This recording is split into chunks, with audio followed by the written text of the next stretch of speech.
Hello, everyone, and welcome on in to another episode of Ampistrano. I'm D&D Jordan Lee, she, they pronouns, and I am your storyteller today, joined by this absolutely wonderful cast. So yay! Welcome to our second stream, but this is actually episode 4 of our season because, well, we're keeping our episodes pretty short when they go to YouTube. So welcome on in. Let's see. We do have a couple of quick things before we get to introductions and all that fun stuff. Again, want to do a very special thank you to Lynn and Pandora, who have helped to make this vision of Ampistrano and our characters come to life. You can enter !Lynn and !Pandora for links to go support them, go hire them, go just check them out because they're wonderful individuals, very dear friends of the stream. And yeah. Let's go ahead and do our introductions now, and we're going to pop over to mods. Hello, everyone. I am a AP performer, a voice actor, and streamer. I do a lot of variety content, so if you see me everywhere at It's Mozzarella and there's not really a niche, that's on purpose. But for today, I will be playing Ostani. She, her pronouns, she, they pronouns, I believe.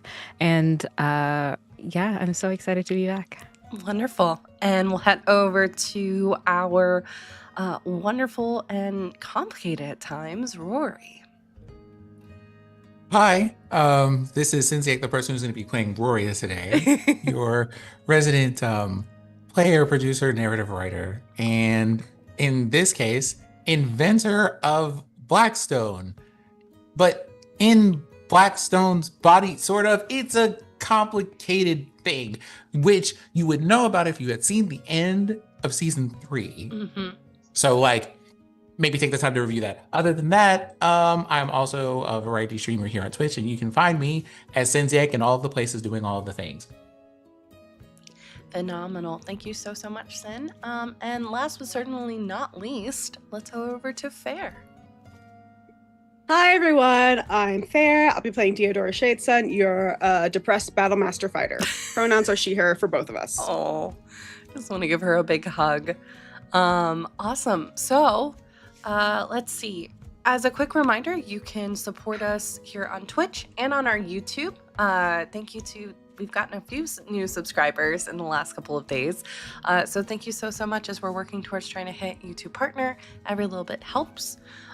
We are looking for artists to showcase during the breaks. So if you have art pieces you're inspired by things, please feel free to email me at dndjordanlee at gmail.com or Ampistrano. You can find the information on our socials as well, and we can chat with you to give you credit and share your artwork, because we would love to, you know, especially if our stuff inspires you in any way, shape, or form. So before we get into the episode, we do have some content warnings. Ampistrano may contain intense themes and descriptions, including but not limited to death, darkness, heightened levels of stress, descriptions of injured or slain individuals, ghosts, spirits, monstrous creatures, hallucinations, visions, possession, existential crises, complex and complicated relationships, missing and kidnapped people, grief, regret, and possibly romance. Please stay safe as you travel beyond the veil and prioritize your well-being. And yeah, our lovely mods will be popping that information in as we go. And I do want to do a very quick welcome to our newest of the mod team, Sphinx, who has been so kind to jump in today and is absolutely incredible. So please make sure to give our entire mod team lots of love. All right, y'all. Are you ready to go beyond the veil? All right. They have, I mean, as ready as we're going to be, I just need them to have tacos. Okay. And let us go beyond the veil of Ampistrano.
and welcome back, everybody.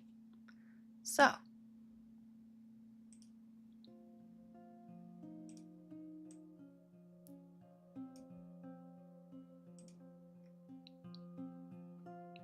Ostani, the door looks different from the last time you knocked on it, as it does every time. Before you, between an archway, stands the closed door.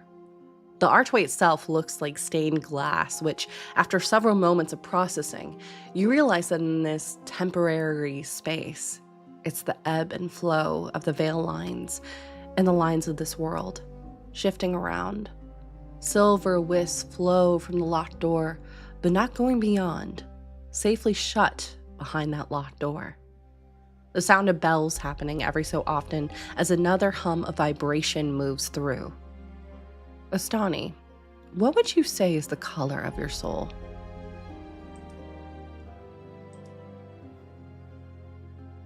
Ooh. I believe for Ostani, who has started as a healer, is now helping with bearing souls, they feel pearlescent to me. Okay. And you see kind of around with your spirit sight, your veil sight, kind of almost highlighting around the archway is your essence, kind of ever present, alert, poised to make sure that nothing goes beyond breaking through that tether from you to the door.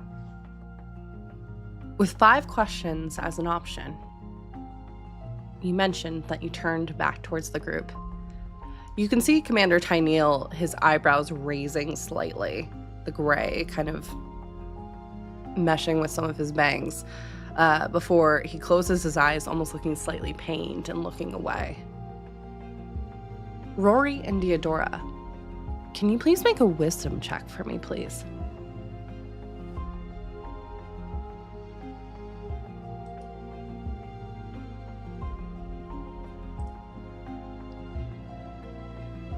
Like just a general wisdom check? Mm-hmm.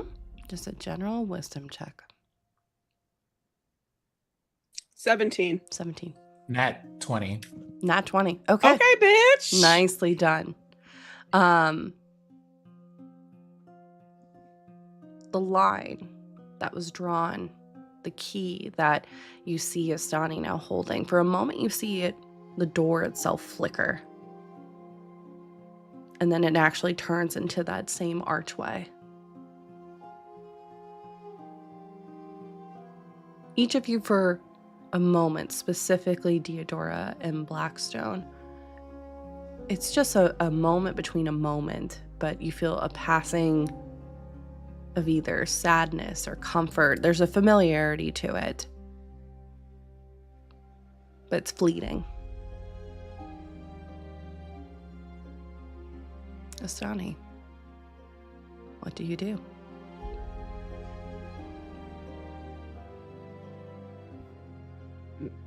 They have a bit of impatience, like in their hands. They're probably kind of like wrapping their wrists around, just trying to get that, maybe that crack or something. But it's conveyed to the both of you.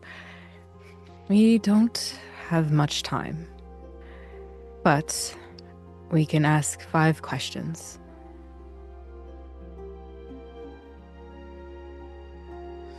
What kind of questions? I suppose I should get my notebook then, or some kind of record keeping utensil. One moment.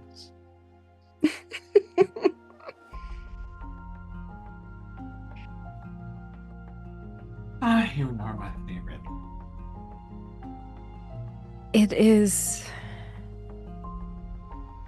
of importance that we understand that they can provide insight or advice. It might not be clear, but if we are able to ask them, they should, to the best of their ability, answer truthfully. We can direct this to the question that both of you had, or to you, Rory, about the king. Well, I suppose let us ask this question then.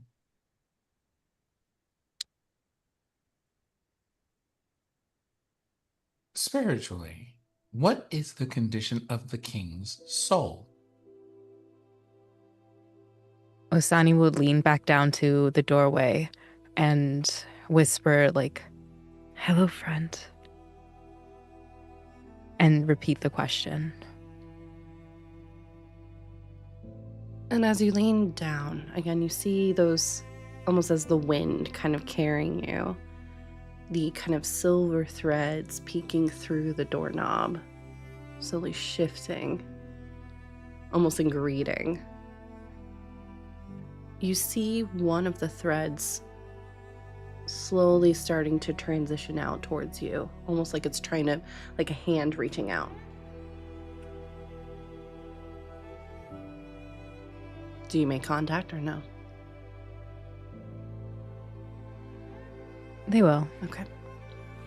As you make contact, you get a sensation like the one that you had back at the temple itself, watching that steady line of spirit, like a river moving through the temple itself.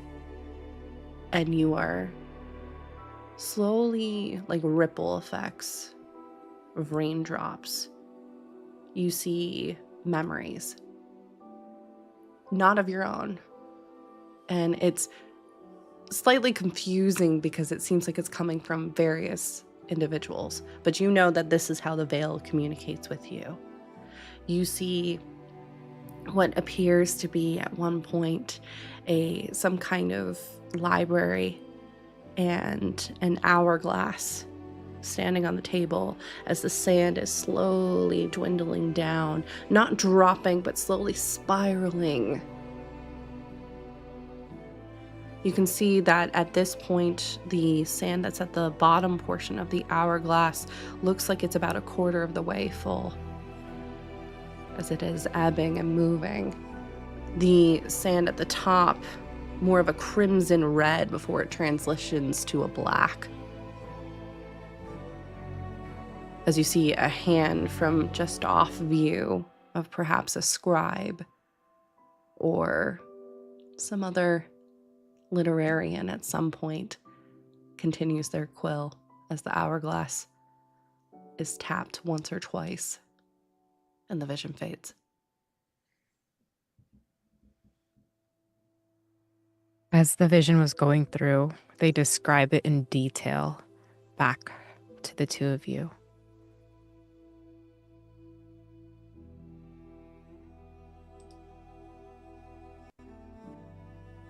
He's running out of time. I believe so. The scribe in the corner and the other... They indicate to me that others know of his condition.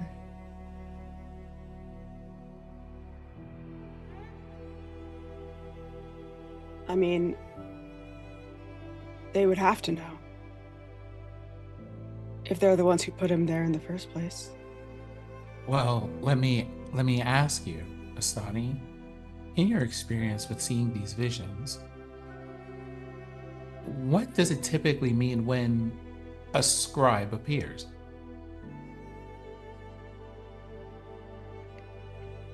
It depends on the context, so typically I see it as maybe one from the beyond cataloging the journeys of someone who's lived a long time, or it could be someone real who is sitting next to them. And for the king here, it feels like there's someone next to him knowing what is going on. In a vision of a child, it could be a motherly figure or someone who is a teacher. It depends on who I'm looking at. But someone knows, whether it's caring or manipulation, someone is in charge of their, what do you call it? The cataloging.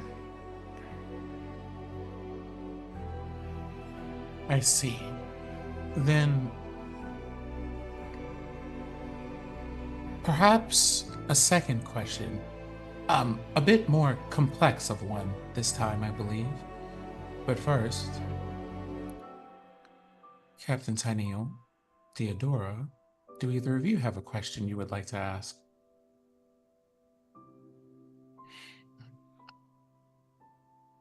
No, Rory, I trust you to ask the right questions.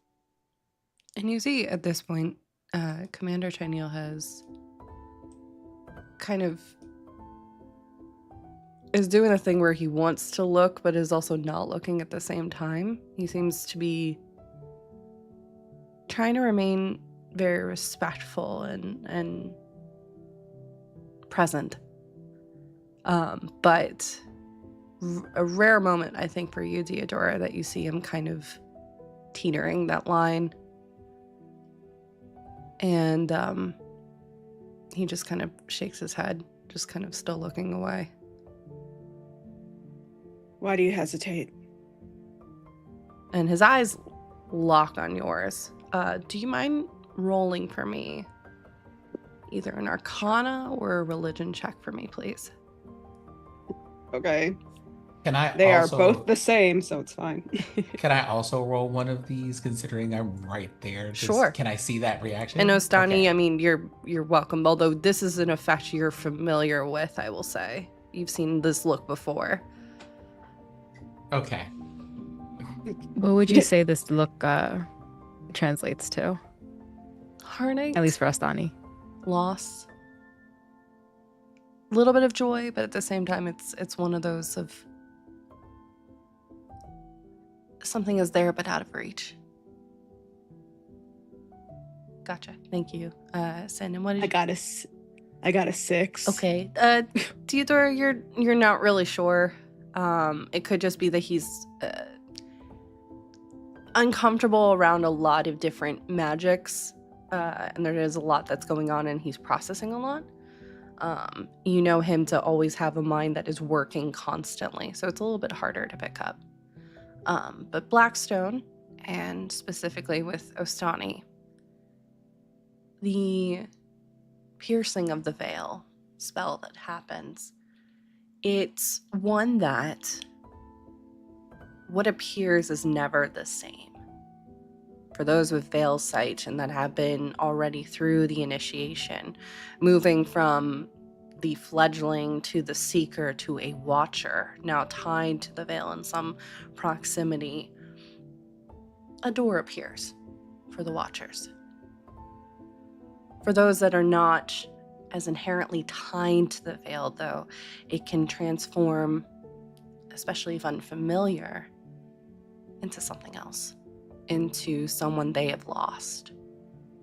And that is specifically tied to whatever they might be feeling in this moment, whether that's regret, or joy, or sadness, pain, loss, anything that is present as a kind of forefront emotion connects with a spirit from the beyond that's connected to them. And with that role, even though it's been a week, you know that Tyneel has talked about how he does have regrets that he didn't notice things earlier. So presumably, in his eyes, he is most likely seeing a spirit of his that he regrets. Whether it's someone that he failed or otherwise. But it's a moment of pain for him. And he, even though he is someone that is always ready to face everything head on, you see him not crumbling, but trying to find a good neutral standpoint, if that makes sense. But yeah, Ostani, you've seen this look a few times before. Because they're not familiar with them, and I feel like in many of these situations, it's best to kind of wait until they kind of talk themselves. Asani's just, you see their hands kind of clasp together and wait for Deodora or Rory to... Ask more questions. Deodora, through telepathy directed straight to her, gets gets more of an emotional impression than like words or images of just Tyneal having somewhat complex grieving feelings. And in that impression is also kind of like a hint of both compassion and like beneath that, a layer of curiosity about what that is. It's that I'm curious about it, but it's also a place I shouldn't go. And all of that is woven into like the passage of that emotion. I think Deodora, I make eye contact with you briefly and then look away, and like you feel, I think maybe something close off inside her mind, not like shutting you out completely, but like maybe like guarding a knowledge that she has that she doesn't want to reveal because it's not her knowledge to tell. But like as you impart this on her, she like there's like an instant understanding of like what Tyneal, like where that's coming from.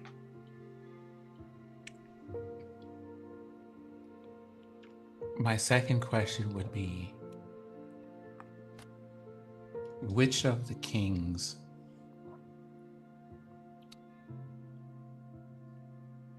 enemies are responsible for his condition? I cannot imagine that you get to rulership without having a few, but I think someone possibly closer to him than most would be responsible for this. Who is that person? Are we looking for responsibility or someone who sticks close until they can do the final harm?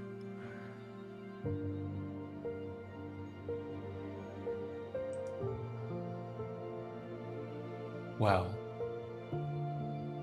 I suppose if we're to take action on this, then we would need to know both. And I imagine that that's probably a question apiece.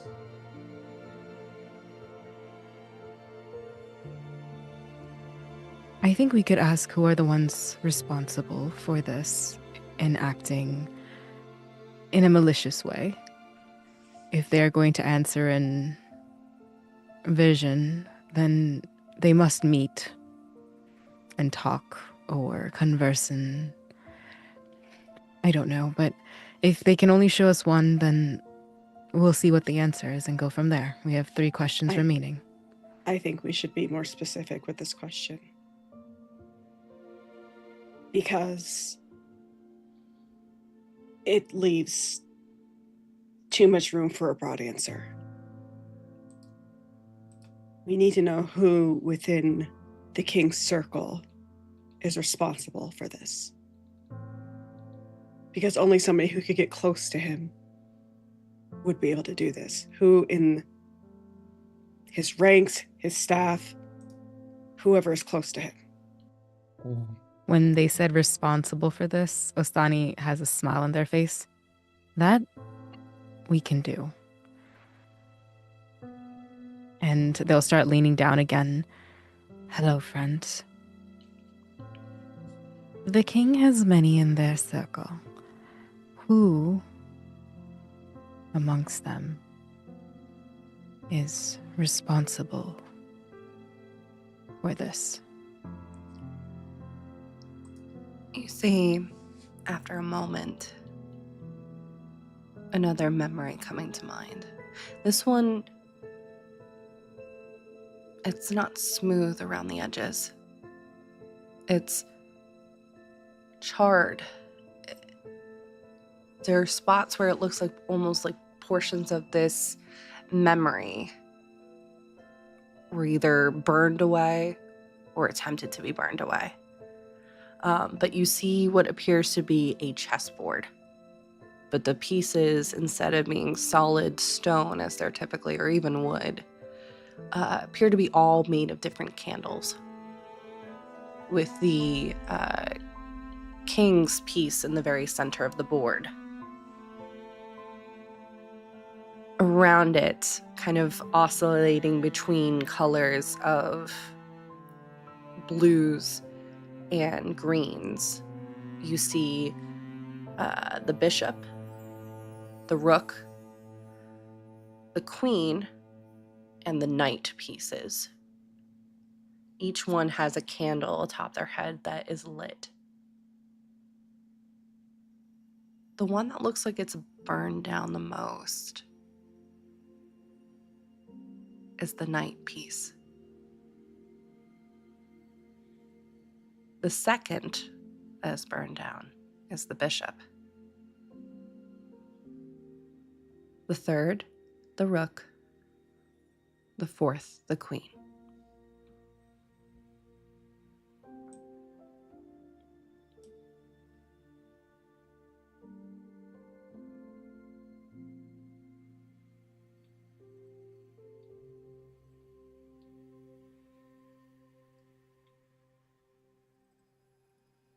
Osani's response is, after they've described this, like they're counting it down for the for everything to be noted.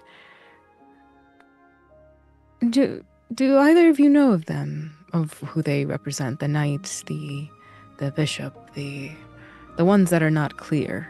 Of course, the queen, but Let me think about this for a moment.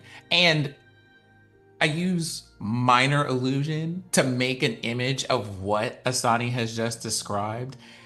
So there is a chessboard that appears, kind of narrowed to one spot, and then you see kind of like, it looks like cartoon two-dimensional characters, like not like a super detailed 3D image, right?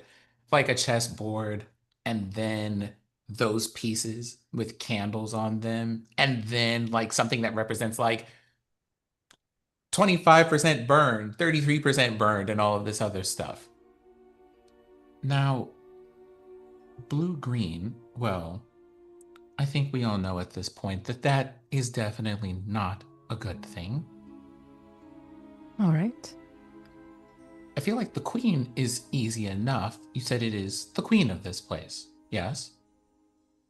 Yes. Can you think for a moment of what she looks like? An image comes to mind. Do you mind if I borrow that image from you? Yes, please. And the chess piece in the illusion turns into like a similarly rendered vision of like what the queen looks like. And you see before you a half tiefling, half Aasimar. Black hair, long on one side that's curled, that goes down to below her knees and almost drags across the floor if it wasn't partially in enough to. Half up, half down. Her right side is silver hair. She wears a kind of circlet around one horn, which is on the silver side. She has skin that looks almost like nightshade. Bright green piercing eyes. Kind. She stands at about 5'9", very high in stature with how she carries herself. Usually wearing kind of these navy kind of blue dresses or robes with silver and gold. She dresses for a queen pretty modestly compared to other queens in history. she is not native to Jorix. She's from up north. And her name, because I'm assuming you're going to ask for that next, is, let me pull it up for my little list.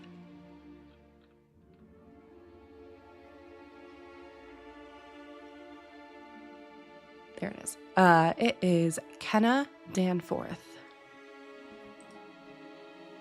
You know what I'm going to ask you next, so I will just wait for it to appear in such a place. So this is the queen. A bishop, I would have to assume, would be a religious leader of some kind.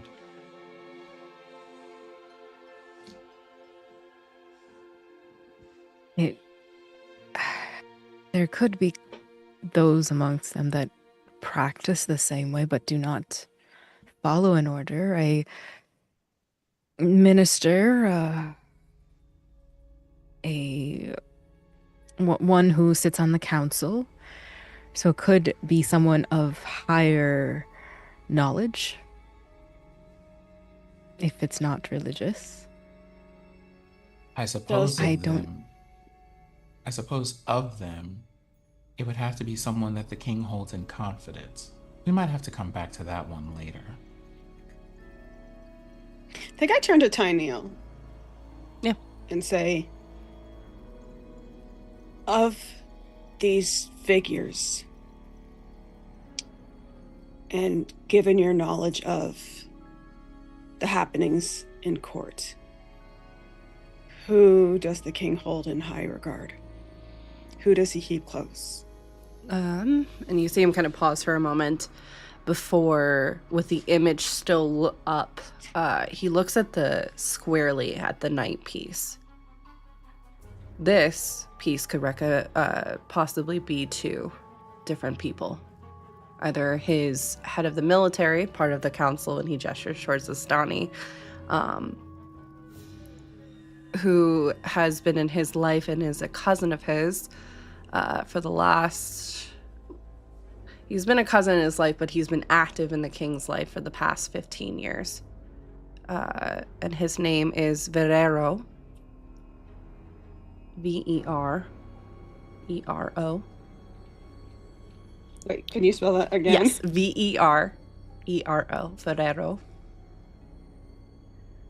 Oh, okay. I was like, Valero. No. The gas station. No.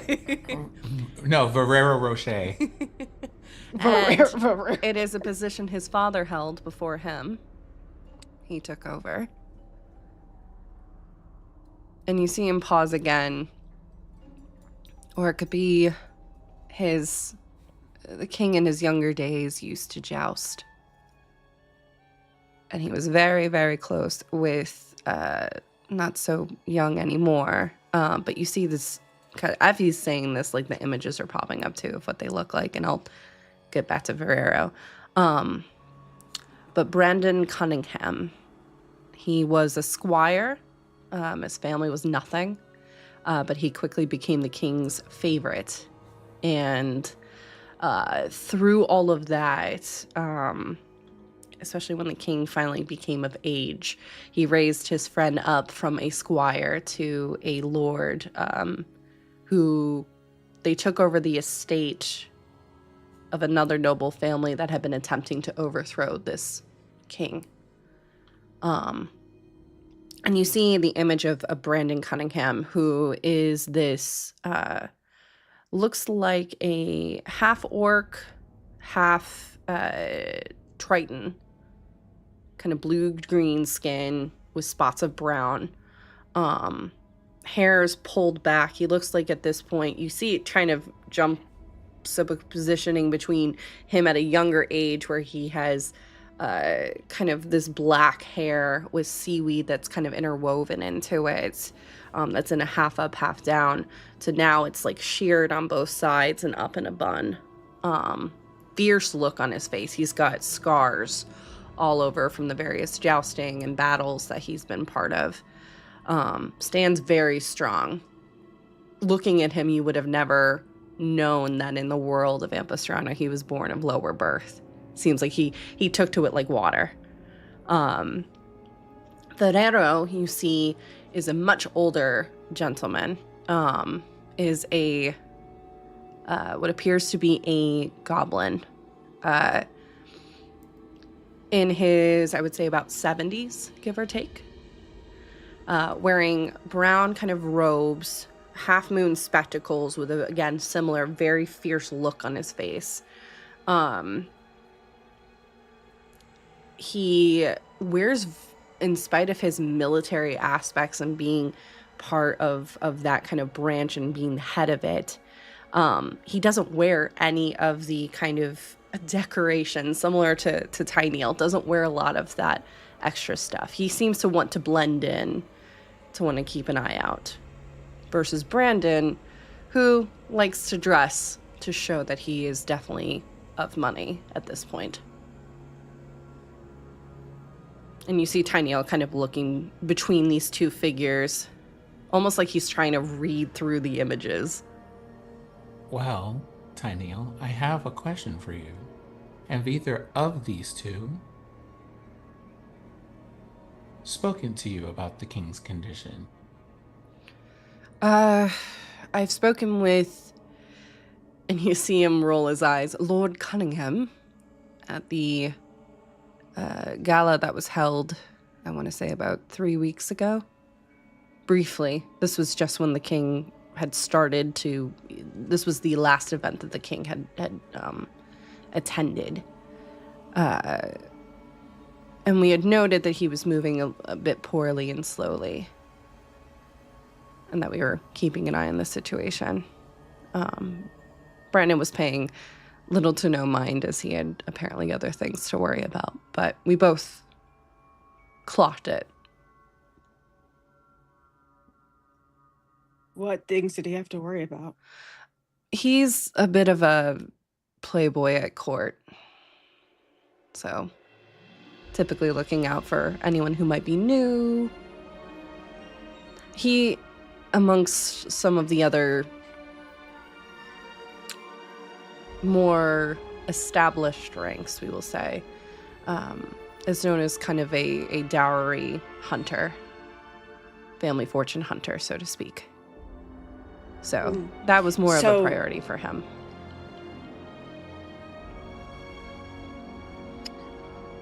Seems like odd behavior when your longtime friend isn't doing well and you're still hunting for dowries. I would agree with you.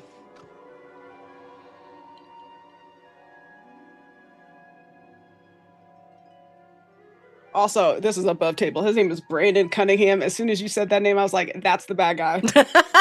Like, that's it. We found him. Like, got him. Got him. Your name gave you away, bitch. Like,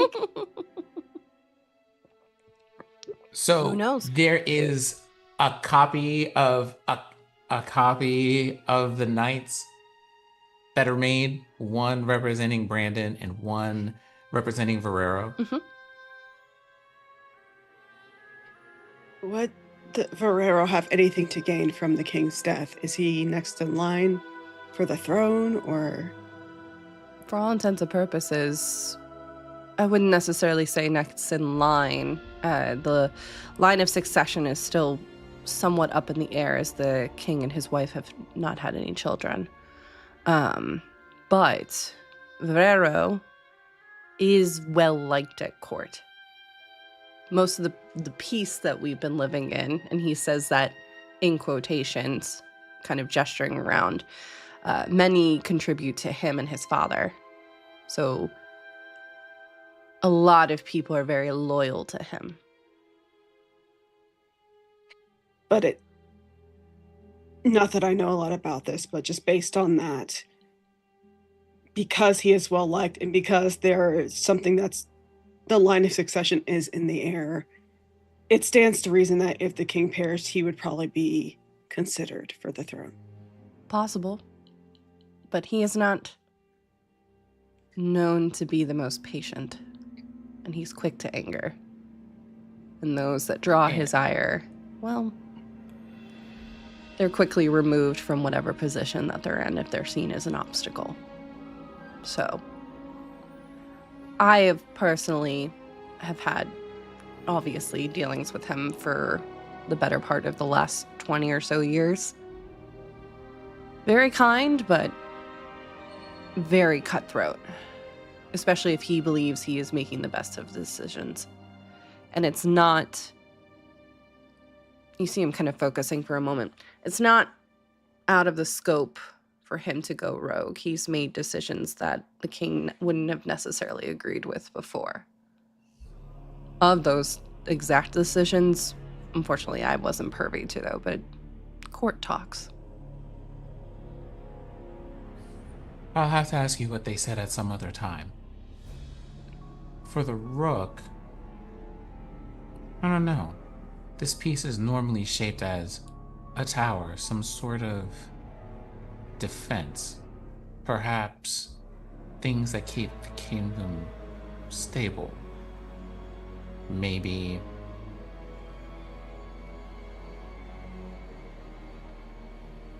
some unknown thing that keeps the city safe that people aren't openly aware of. Lines of information, a spy network perhaps. Could be. Could also, and you see him kind of thinking a bit more. It could be a number, honestly. It could be someone as simple as someone who waits on him personally, like a personal guard. It could be his spy network, someone within it, or it could be the treasury. That would be my other guess.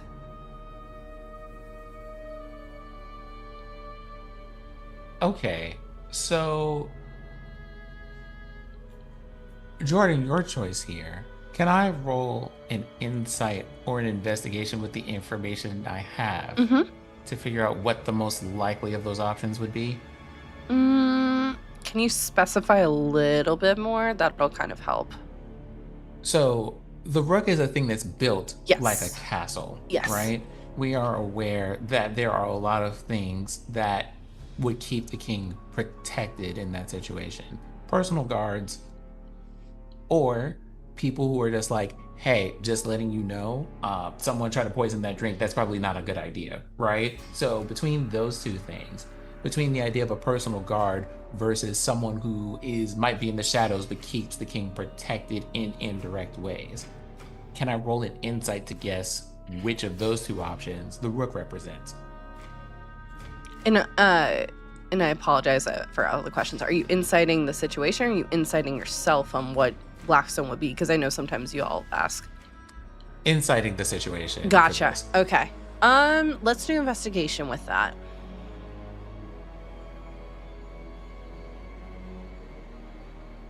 Okay, that is a total of 21 on investigation. Okay. With the 21, you can see that both are very, very plausible. If it was a network of spies, like the King's spy network, that line of communication would have likely broken down already. Because someone sneezes and usually the king knows about it. And by extension, anybody that the king would know. So, while a good option, not as strong as the other one. Like a personal, like, attendant or something like that? Exactly. Yep. Okay. And it could be a Tanya. guard, it could be one of his chamber people. I mean, it's broad, but at least that kind of focuses in on who would have the most direct access to the king. Perhaps, given that role that you just did, perhaps in the moments too when he's more vulnerable. Tenniel, other than the queen, who is a person in the king's service that never leaves his side? You see him kind of pacing again, thinking.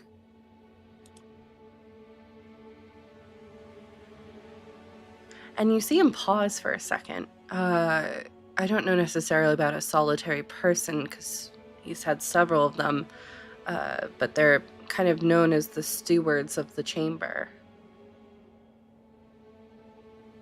Typically, it's a person of kind of lower birth, not as low as a squire, for instance, but kind of like Charles was, or Brandon rather, was at one point a steward as he was rising up in the ranks. But they're always with him.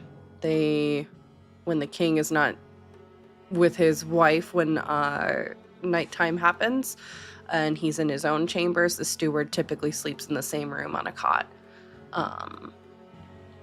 He runs errands for the king. He is almost always present in some capacity.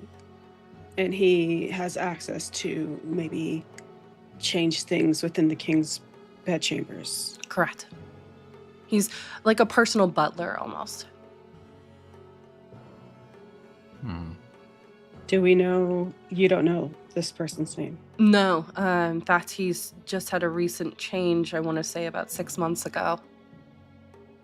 And I can't say I've caught his name. And when did the king start getting sick? I would say about a month ago.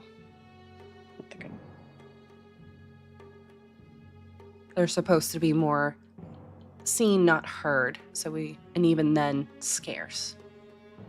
Some people joke and say that they're technically beyond the network of spies and whispers in that respect. He's off. That person individually is the king's shadow.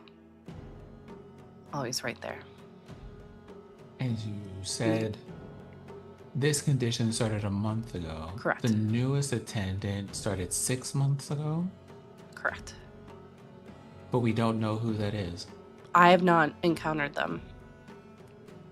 Do you know the previous? The previous one, and you see at this point he moves over to his desk, shifting around some papers before pulling out what looks like leaves that have been kind of wrapped together. Typically I need to do checks, and looks like, as he pulls up and I pull up my list, you see him cock his head for a second. Their name was Airy. Age 18, family lives in the Strand, which is by the farming districts, which is kind of in the outer area of Jorix. They were in that position before. And then you see him pause, as next to that list, you all can see it from the angle, is the list of names. And I would say Ostani. Theodora, you can't read, unfortunately. And Blackstone. I almost said it, I'm like, nope. And Blackstone, you would recognize some of these names. Lord Kenrick Dansley, 21. Lavinia Stace, 24. Lady Willa Narrowfort. These are missing people? Correct. And Airy is on that list as well? Airy is on the list as well. What was the third E-R-I. name? E-R-I is the spelling, Airy. E-R-I. Oh yeah, I spelled that one correctly. That's cool. I didn't. No I spelled extra it cuter. credit. I spelled it cuter, so yes, extra credit. After Lord Kenrick, Lady Lavinia, and there was one more person. Lady Willa Airy. Narrowfort. W-I-L-A Narrowfort. N-E-R-E-F-O-R-T. And I'll put these in the Discord too. Which of these is Ostani? Sorry, familiar with. You would recognize Who of all these? of them. Most notably the Lady Willa, and I would say Lord Kenrick Dansley, because they're from noble families. You do recognize another name as well. This one, it doesn't seem has made as much of a stir, because the list itself is a mixture of nobility, kind of the working class, and then the lower as well. This name is Nyrok Corwin. They're from the Temple District. You know them to be one of the beacons, not deacons, beacon, Beacon, at the Aquina Temple. And the reason that name is familiar to you is the Aquina Temple is the temple that takes over when the Veil Temple is done. That's where the sun moves next into the House of Aquina.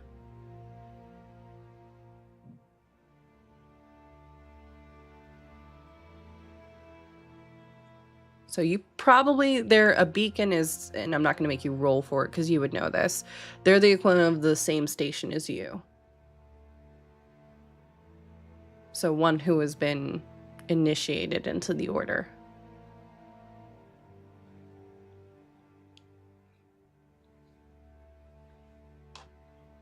And to your knowledge, they have been missing for about 2 months.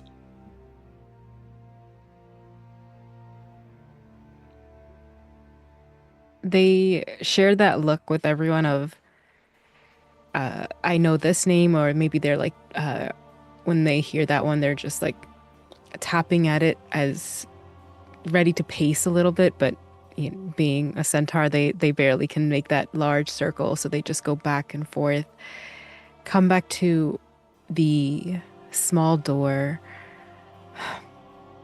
I think we need to use our next question carefully. There are a couple people we know that are missing, and many that surround our king. People who are I believe missing, the next though, may have a commonality in the people who took them. I agree.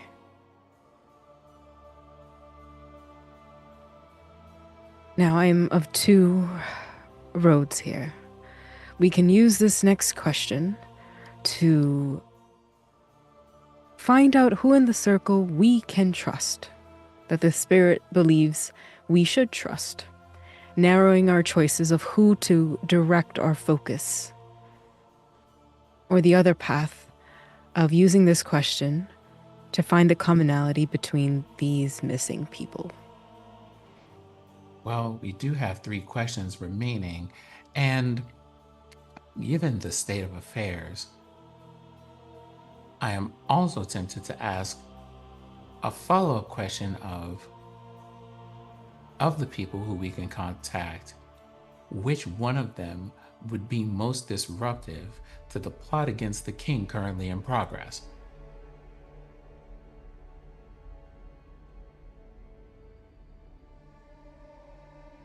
Disruptive how? Disruptive meaning they might be the next one that they would go after so that they can continue with their plans, or one who is the most at harm, most to do harm. Something along the lines of the former. Captain Tyneal and Diodora might be able to speak to this on a more strategic level when it comes to war, but as I understand it, most of these things require power and secrecy. And that means the most dangerous thing for them is either awareness or exposure, and knowing if we were who we could confront that would make the continuation of this plot the most difficult to do without having to deal with us in some way might be useful information.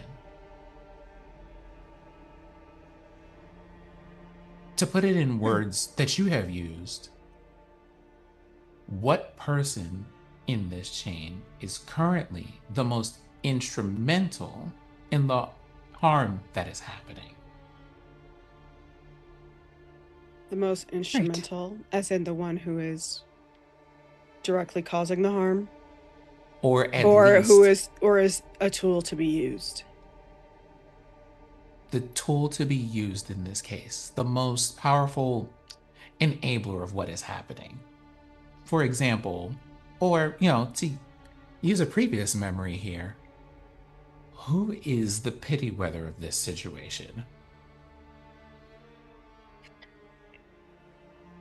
With the candles, with their like the demarcations of like how far down they've melted. Yes. Are those indications of like who is the most involved? Can we like, is that like something we can gather from the knowledge that we've been given by the entity behind the door? I would leave it up to your interpretation of it. And the only reason I'm answering it that way is because it's a little bit unclear. Either that means yes, they're very involved, or no, they are not.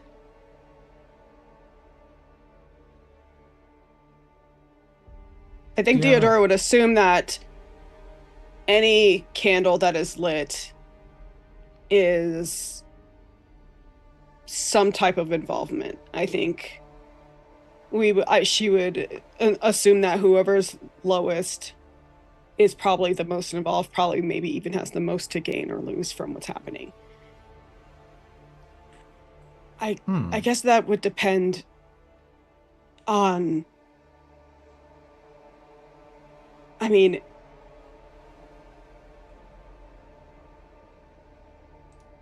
in chess, you always kill the king first.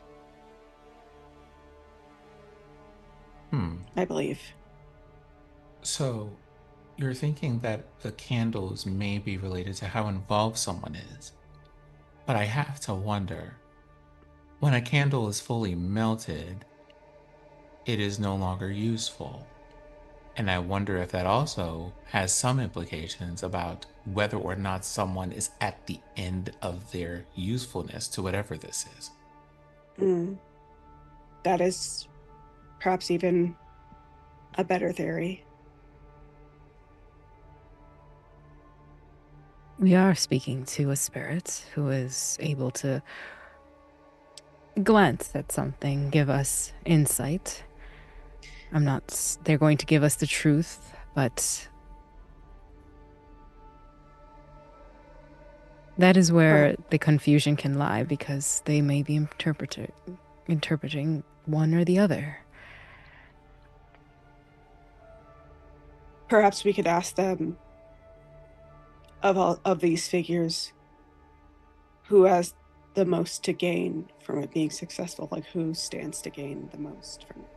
And if I can add on to what you were saying, Astani, real quick. The spirits are telling you what you're aware of and what they're aware of. There may be things, and they're answering as truthfully as they can, but there may be things that they may not be aware of, given especially the context of this situation with souls being harnessed. So it's one of those situations they're trying to give you what breadcrumbs they have, but they may not have all the answers either. The spirits are not all seeing, kind of thing.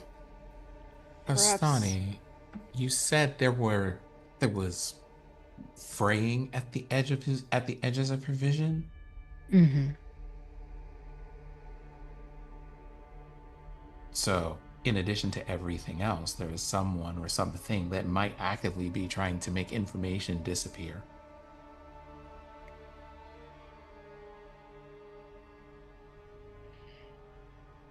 How often would you say in these visions would that praying happen?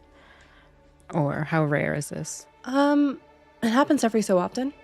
Either because the individual is maybe trying to suppress it, or it's being suppressed or erased, or it's tied to a very deep triggering kind of moment. In this context, because of that rarity, they look at you quickly and just as if they're almost doing like, you got it. I believe so. Whatever it is given, it is hidden or erased or in the process of whatever they are doing, the pieces. They don't want to be seen, so...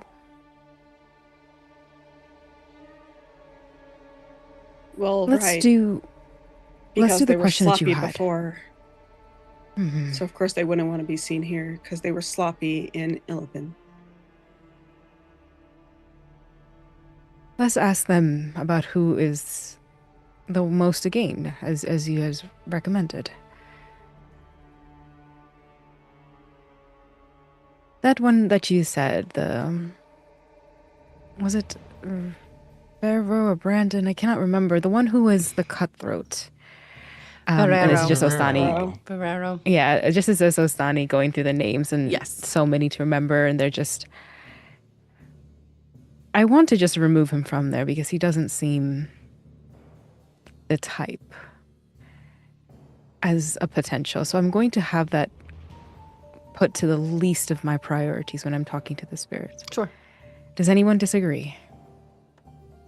No, I think that's correct because he is very overt in the things that he does. Rather than being in shadows, he is not afraid to oppose the king on this, or even go over the king's head regarding decisions being made. So why would he now hide in the shadows? I agree. They will lean down again to the door and ask the question of who is the most to gain in this situation.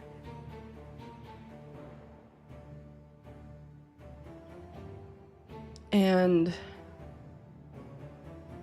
that same memory pops up of the chessboard with the pieces. You see the king removed from the board. You see the queen removed from the board. The other three still remain.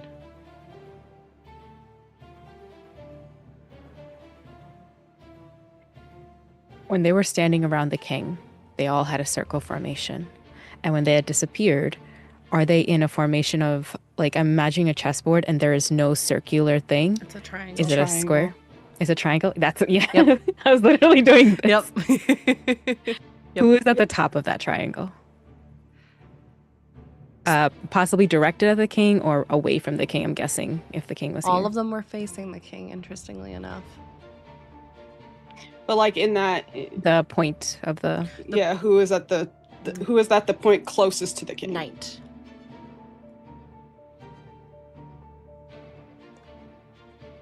Right.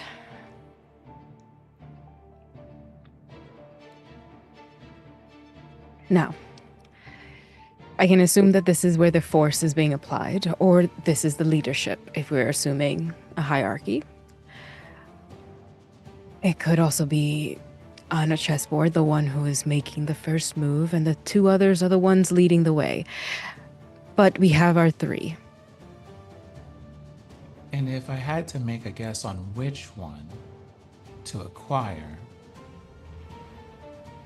it would probably be, and I indicate the rook here of the three that are remaining, because these two, gesturing at the others, are I think it's the knight and the bishop, I believe, that are left.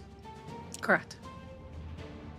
These two are in places where their absence would be noticed and therefore questioned. This one, not so much, since no one sees them.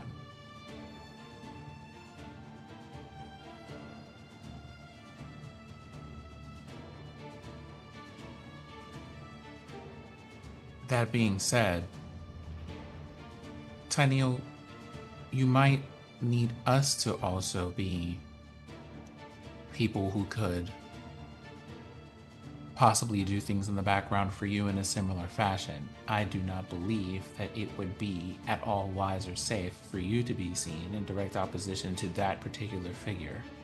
Agreed. You kind of see he's fully shifted, is kind of just staring at the, even though we're in this kind of meeting of the minds lounge room, you can see he's looking at the wall where the the king's crest had once hung. And he just seems like he's just almost piercing daggers, making some kind of, maybe it's a conspiracy board or something, as he's trying to connect pieces together and searching through. Because Deodora, I would say you have the perfect view of his eyes kind of darting back and forth as he's trying to sort through a look you've seen on him many times as he's moving through battle formations and trainings. He is in that mode of trying to figure out what's the plan next. I would agree with you there. Can we ask another question? We can ask 2 other questions, if my calculations are correct on how many questions we've asked so far. You are correct. There is one thing of the last question that I would like to save if we do not need it. But again, 2 questions. I would like to know, of those 3, who is the most vulnerable?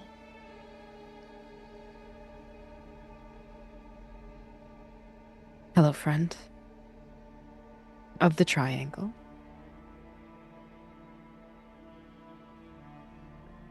Who is the one that we invent? An image of 3 candles on a table.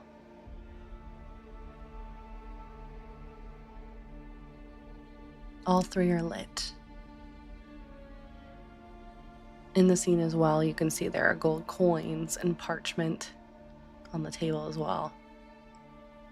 Kind of equally in between, like the 3 candles are at the top and then everything else is below. And there seems to be some kind of gust of wind as each of the candles flicker. The one that remains lit is the deacon, bishop, that one. Thank you. Sorry. Too many church things bouncing around in my head. The bishop remains lit. Oh.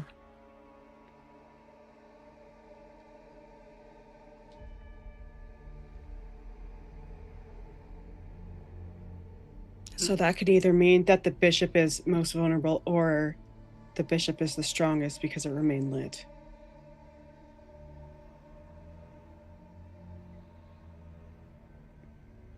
I think we should take it for what the question was. Who is most vulnerable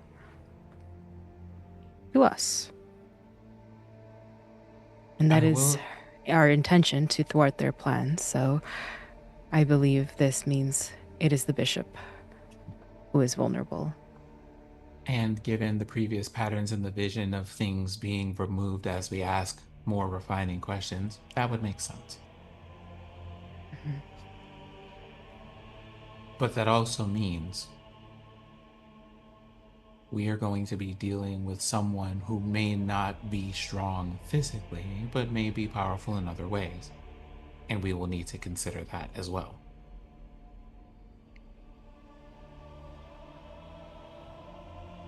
It won't be our first time. Do we know what or who the king worships? The king worships all the gods equally. So he doesn't have favor with a specific one. To have favor would be, and Ostani, I think you would know this too. To show favor to a specific one calls into a lot of question about like faith and favoritism. So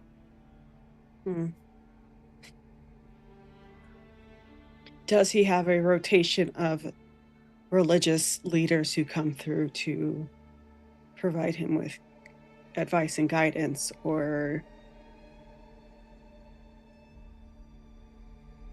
is there one who also worships all the gods? There is one, and you see him kind of concentrating. He's been at court forever. In fact, he was one of the religious figures at the time of his father, too. That's when he came into power. He's been around for a while. You see him kind of rubbing his eyes, thinking on it. I haven't seen him in a while, but he also doesn't usually attend the fanfare and galas that the king tends to throw. He prefers to kind of be a little bit more of the in-between, both at court but also around Ostani. You probably have seen him around the Temple District, walking around as well. But his name is Undera, and don't worry, I'll put this in the Discord before anyone asks. Undera Hillsworth. And I'll pop it in.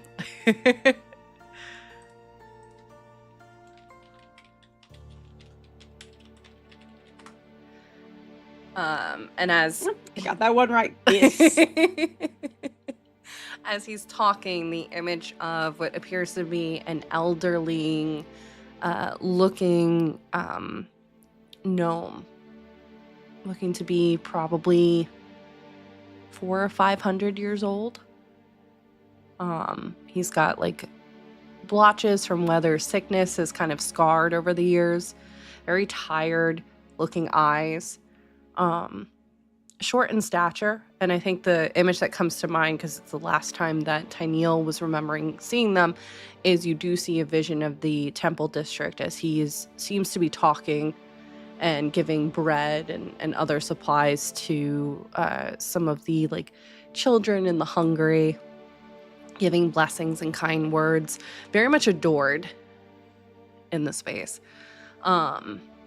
And kind of pausing in between each of the different temple houses and paying homage before continuing on his way. He's got silver hair, although he's balding up at the top. Braids, and you can see there's also sickness, yes, but also a scar that goes from just under his right eye down to just below his left side of his jaw. When was the last time, Ostani, do you know when the last time he was seen in Temple District? Could I do an insight or history? Yeah, go ahead. I would say history.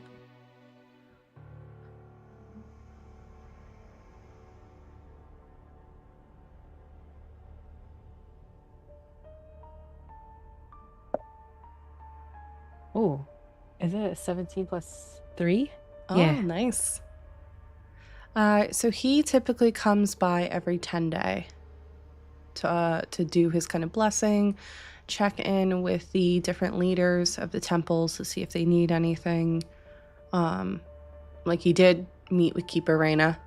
I would say at this point, probably about 5 days ago. That was the last one in the rotation. Pretty public and has a calendar. Yeah, he's routine. Very Okay. ritual regiment. Mhm. Like I could go back to the temple and find like Yes. There's Got it. been, I would say, you would also know that with this investigation, he's not one to normally miss things. And he has been, there was one time that he was sick. The word that was given was he was meeting with the king. And that would be the last 10 day. So about 15 days ago. So he missed one 15 days ago. Mm-hmm. Which he keeps the king's counsel. I mean, he's basically the person on standby to hear if the king needs to worship or needs to talk about anything. And based on that, would he have been in the area when Nyrock went missing? Mm-hmm.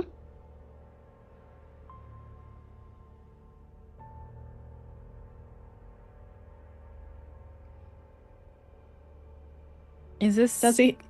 Oh, go ahead. is this showing up on Theodore's like face, like this kind of red string kind of lining up kind of thing? She 'Cause and Asani's Ty, just Yeah, she and Tynell have like the same facial expressions where like their brains are moving and like they're trying to like piece things together. She like Tynell is her mentor. Like he taught her a lot. So like some of the same facial expressions. They're both just sitting there with their arms crossed, just like going into a mind palace with their fucking red string conspiracy boards, just putting it all together. I think you just see like the wall, like visions of like red string appearing all over the walls with safety pins. So, question: you say that the temple of what is it? Aquina? Aquina. Aquina. Okay, I just couldn't remember. Yep, you're good. Aquina. That is the temple of the god who takes over once the veil is done, destroyed. What does it mean? The sun moves towards the temple. Yes. So when it is finished with ours, it moves. I'm guessing astronomy more than like a prophecy, like when the shifting of the earth kind of. Correct. I'll give you this because you would know this. In fact, all of you would have at least some kind of knowledge of this, but the Aquina is the house of the Lightbringer. And I'll put all this in the Discord too. They're revered by seers, bards, and seekers of knowledge alike. The Lightbringer has brought light and philosophy to the people of Ampistrano after the Age of Reticence. He was captured by the Silencer hundreds of years ago at the Falling. He was freed from his chains and darkness that once suffocated him.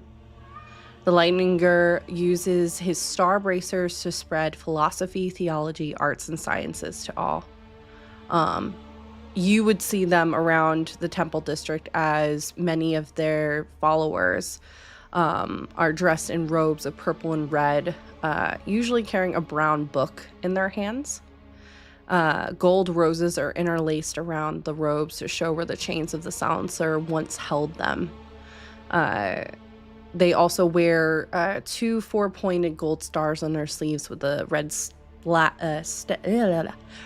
sash as well. They're not ones to really go out and about as much, as they are usually busy at the dawn when, just as Ostani stated, the sun shifts from focusing on the veil to then moving towards the dawn. That is their specific time. They only have one time of the day. So that is their space. Okay, Theodora, I have 2 more questions. You're good. Does the bishop, does Undera, I know it seems like he has a routine. Does he also have a routine when it comes to visiting each of the temples? Like, where does he start? Where does he end? He starts at Aquina, usually taking a nod to those of the Veil. And then he goes down the line, seemingly following the sun as it passes through each of the houses. So Aquina, then it moves to Biora afterwards, who is the god of arts and creation, for instance. Then it handles Ampistrano, who is more of the tempest and war, kind of moving through the pantheon until eventually ending up at the Veil. Okay. And then have all the people who have gone missing at nighttime? Primarily. There's been a couple that have been during the day. Was Nyrok somebody who went missing during the day? Nyrok was one that went missing during the evening as they were heading home.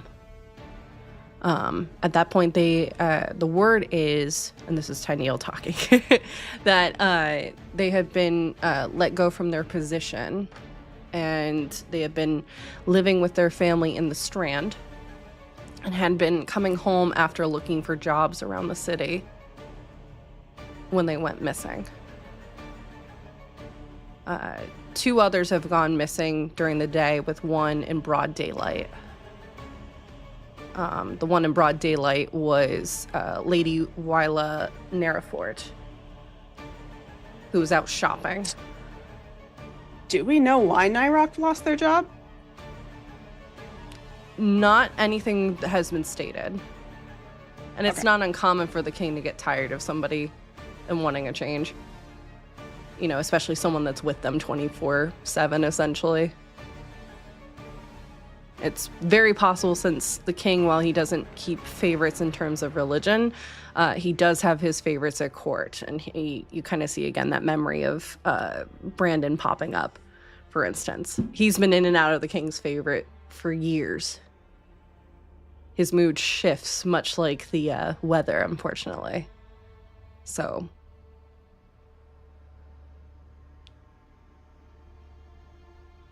But once he's set on someone and a favorite, they're usually a favorite for a long time.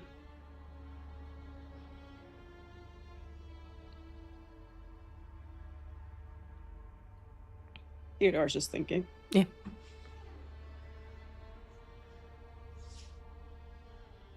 Goodness gracious, the amount of things that we could avoid as global problems if people were a little bit more discerning about their company. Mm-hmm. Well, to answer that too, and this is what I was getting towards at the beginning of our meeting, and I think I've mentioned it already, you will have the opportunity, because one of the missing has come back.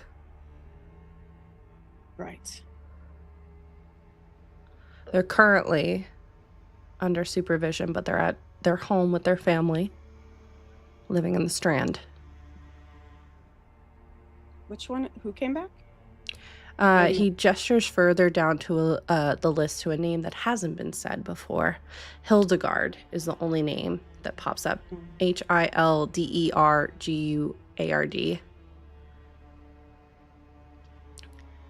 Their family themselves are kind of have had odd jobs around the place as well. They serve a couple different lords. And right now they are living in the Strand. Just came back as of last night. Our theory, and you see him kind of looking around again, almost like making sure the bubble is still staying up and they're still in this mental space as they're kind of talking. Oh yeah, I forgot we're all like actually. Yeah. Like our physical bodies are just sitting in chairs staring into fucking nothing. You kind of see him like just doing that routine perimeter check real quick before he says his kind of thoughts aloud. Our theory is that either Hildegard escaped or was freed, and they used that opportunity to get their next victim, the Lampmaster. I would like to. Third option. They were freed. But to In bring exchange for disaster. something. Mm. No, to bring disaster. We've seen people freed and they were just ticking time bombs, waiting to transform into something worse.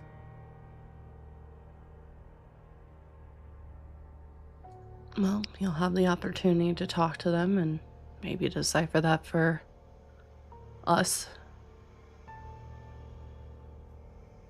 They're being looked after from afar, just because we don't want to call further attention to it, but the nobles and others don't know yet because we didn't want to open up that box of chaos. I look to Tyneal and then I look to Rory and then Astani. Let's see, I think maybe that should be where we start, just in case. I would have to agree. I don't imagine the citizenry here would take well to an angry demonic crab running about the city. Or worse. Who or what is Hildebrand that they would bring that person back? Parents' family work for nobility, different noble families. They have proximity to. And Theodora just kind of nods towards like the rich people neighborhood. Like, you know. The Cloud Top district, which again you have a perfect view of. because it Yeah. goes main area, up to the temple, up to the cloud top, then up to the castle. And people like those who live on Cloud Top tend not to really notice people of lower birth. And I use that term extremely loosely.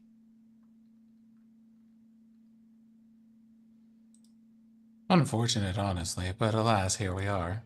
And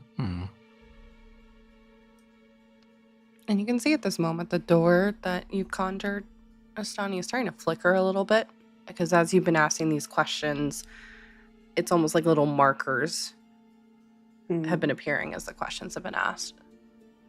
So it looks like whatever you have, it's waning. So if you're going to be asking something, now would be the time. Asani, you said you had one last question you were considering asking. What is that question? Forgive me, it is a selfish one. I tend to ask their name so I can call upon them again, and what plane they are calling from. Every time I tap into the veil, it could be a different answer. So if we didn't need the last question, I could call upon them again, since they were able to help.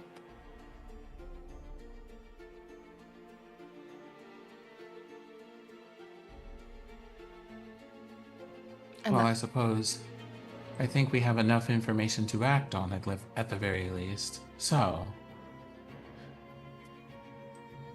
by all means, feel free to ask.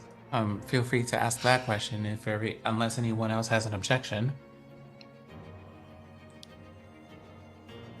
It's your spell. Ostani, totally expecting more visions, we'll just kneel down, give thanks, and as like the threads are coming unloose between them, hello, friend, and what may I call you?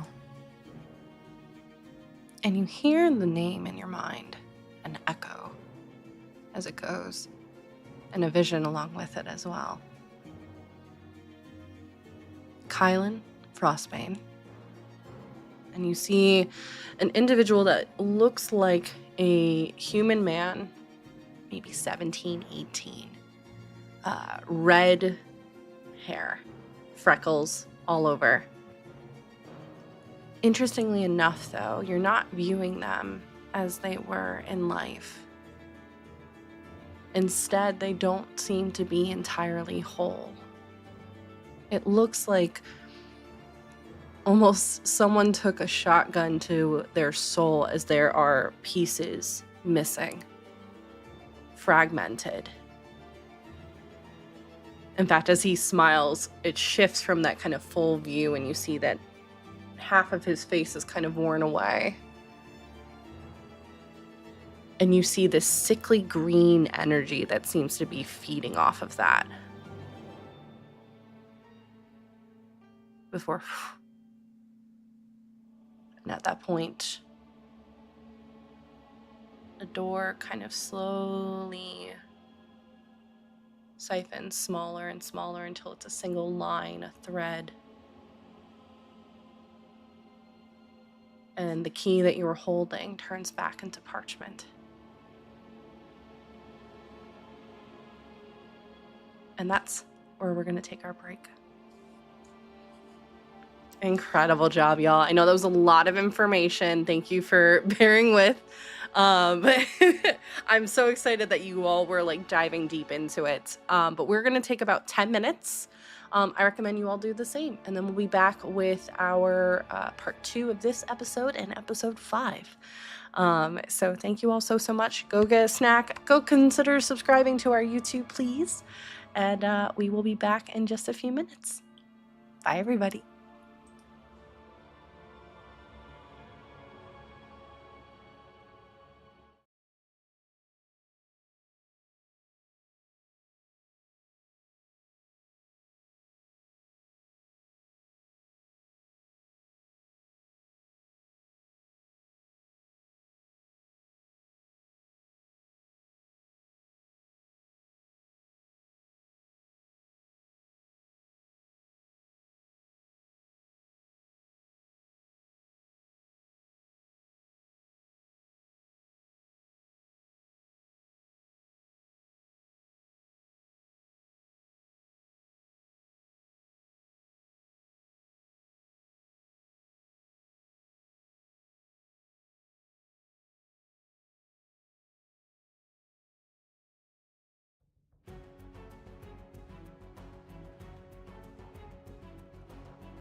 Hello, everyone, and welcome back to our what is going to be essentially episode 5, By the Road. We're so excited to be back and to dive right into this episode to catch everybody up, and to also just go ahead and reinstate our content warnings real quick, as it has been a minute.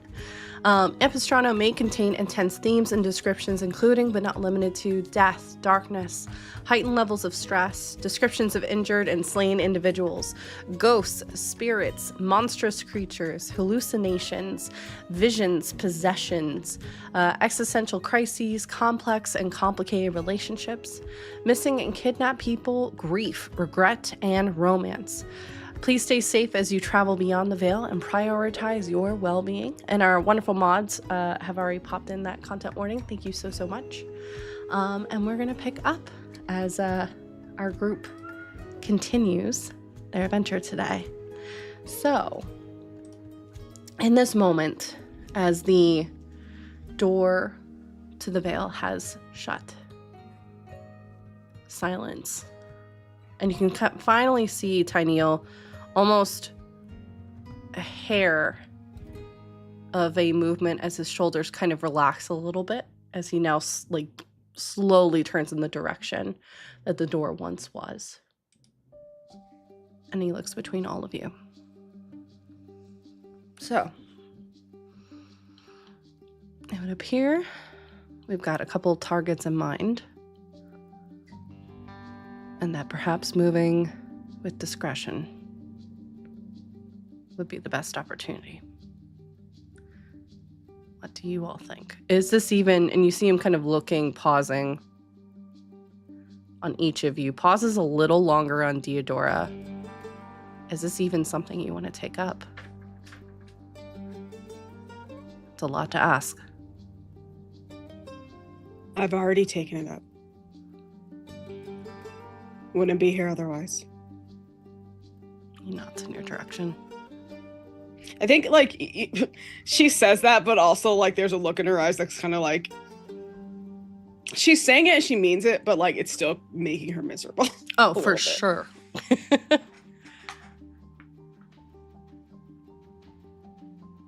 He looks at Rory, and he looks at Istani.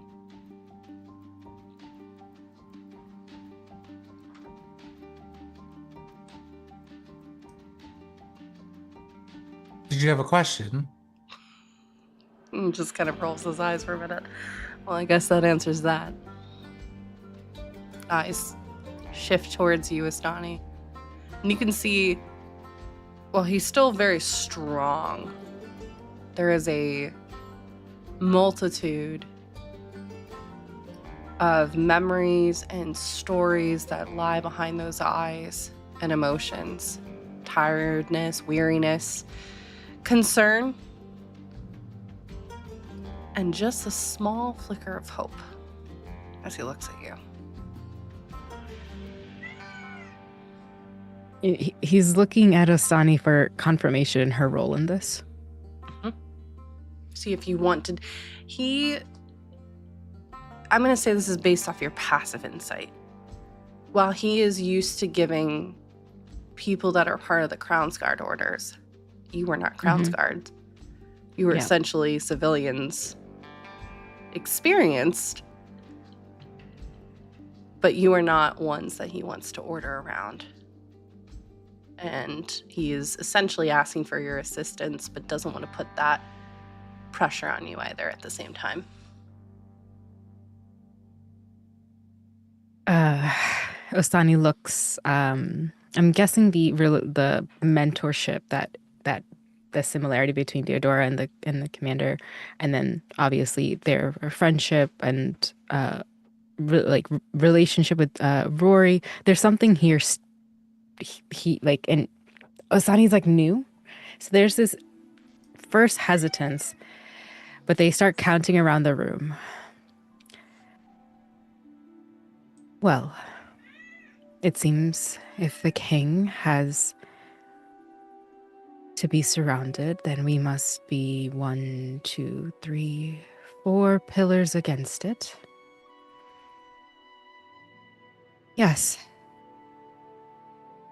Yes. Count me in.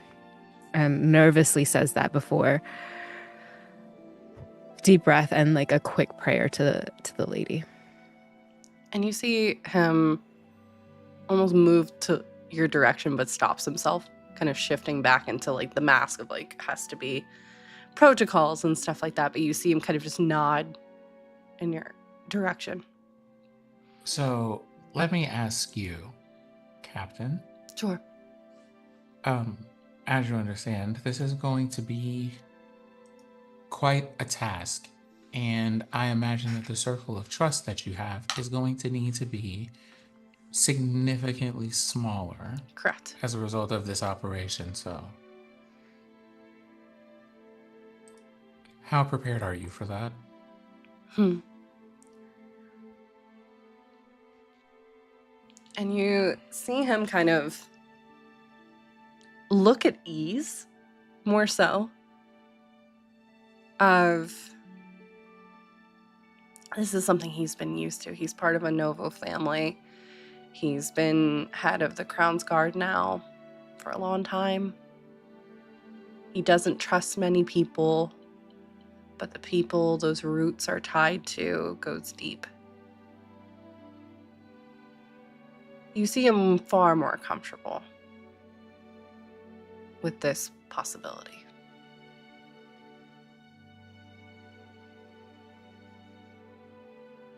And he just kind of nods. Seems that would be sufficiently so then. Well, I suppose we're off to a little adventure.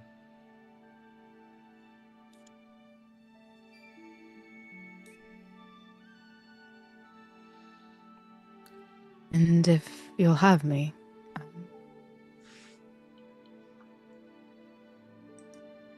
possibly new friendships.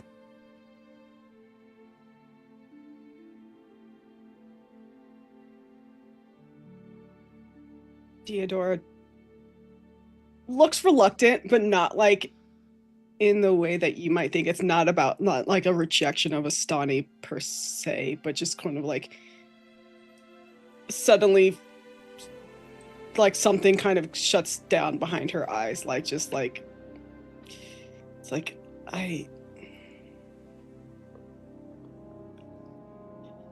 maybe you should see what we're getting into first.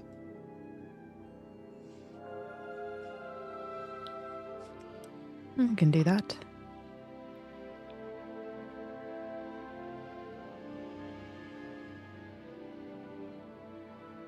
So, as he looks, he kind of eyes you knowingly, Theodora, before kind of shifting. I don't make eye contact. You'd feel his gaze, I would say, before kind of moving, I guess, still in the mental mind meeting that we're all in, moving behind his desk and kind of sitting down to look at all of you. And you see him holding the file, the list, eyeing it. So, where will you all begin?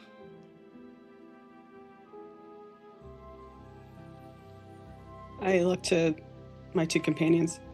Hildegard? Hildegard. But that said telepathically, so that we don't stumble into someone outside 1000%. overhearing that. Oh no, I assumed we were still in that. Still in the space. bubble, still in the mind room. Yep. 1000%. Okay. Yeah. Yes. Okay. He nods. I imagine that with the fact that your communication to me before, Theodora was seemingly almost intercepted. So our lines of communication are going to have to be very careful. Mm-hmm. I imagine you all coming to the Ascidian Gate every time something happens is probably not the best of ideas. So, and you see him reach into a side drawer and then realizes this is still the Mind Palace. Hits the top of the drawer instead. I have several things that will be a direct line to me when perhaps sending in messages may not be the wisest of decisions. You'll be able to contact me once every 2 days using these. And you see an image, it looks almost like a silver kind of earring with a small stone on the side.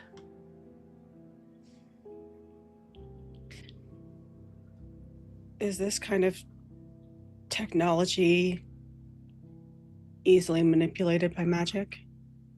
No. And looking at the stone, you can see that it is what appears to be a diamond.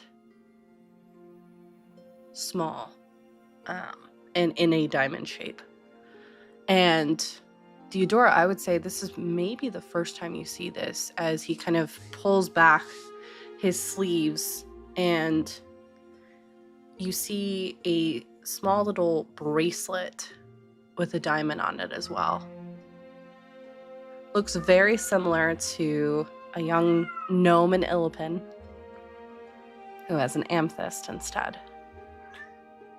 Mm-hmm. This is interwoven with my family's magic. So, someone very powerful could, but since it's a direct link, and you see like these kind of silver golden, hang on one second, the boy is crying.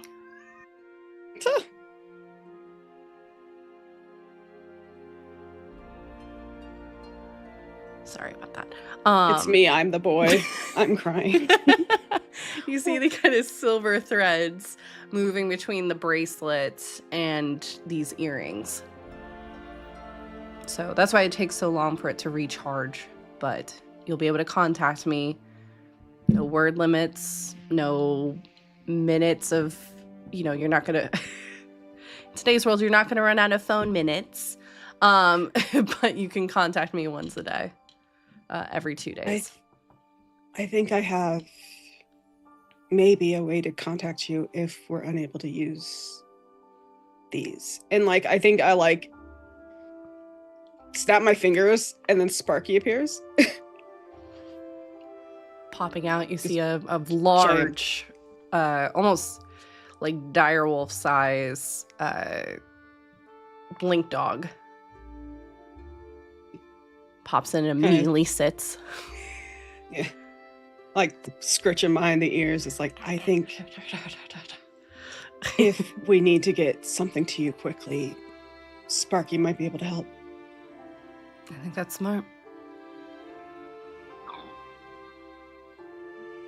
Well then, if there's anything I can do to assist from afar, I'll keep you appraised of any new information.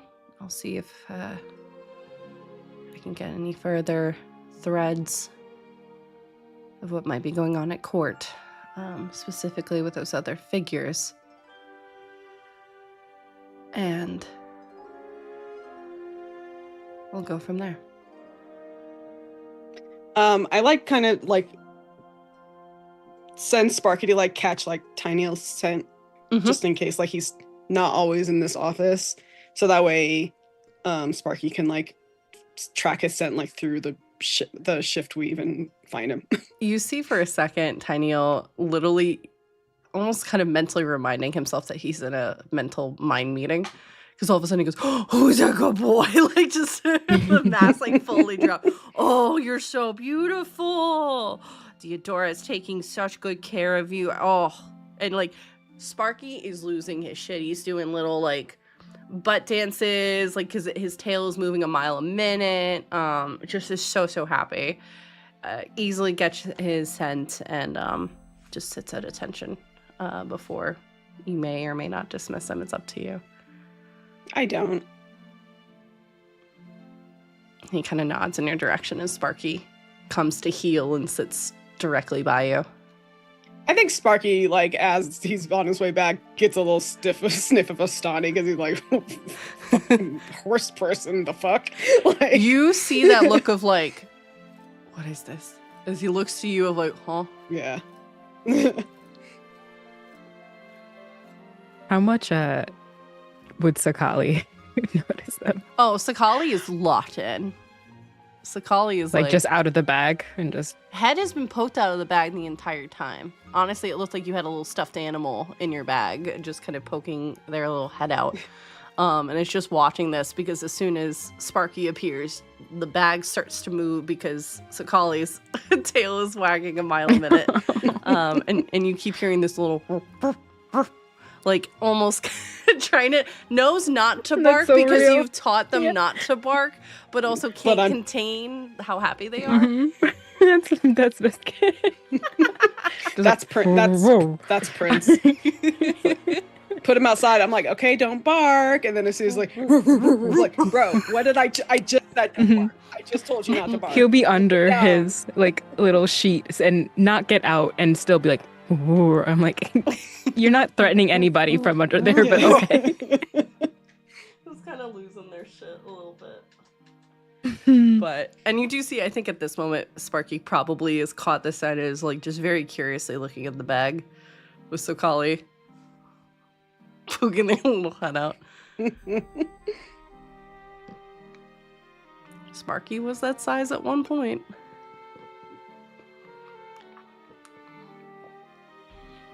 So, I think Tyneal at that moment, kind of watching the adorableness, you see the shift coming back on of, all right, this is what we're gonna be doing.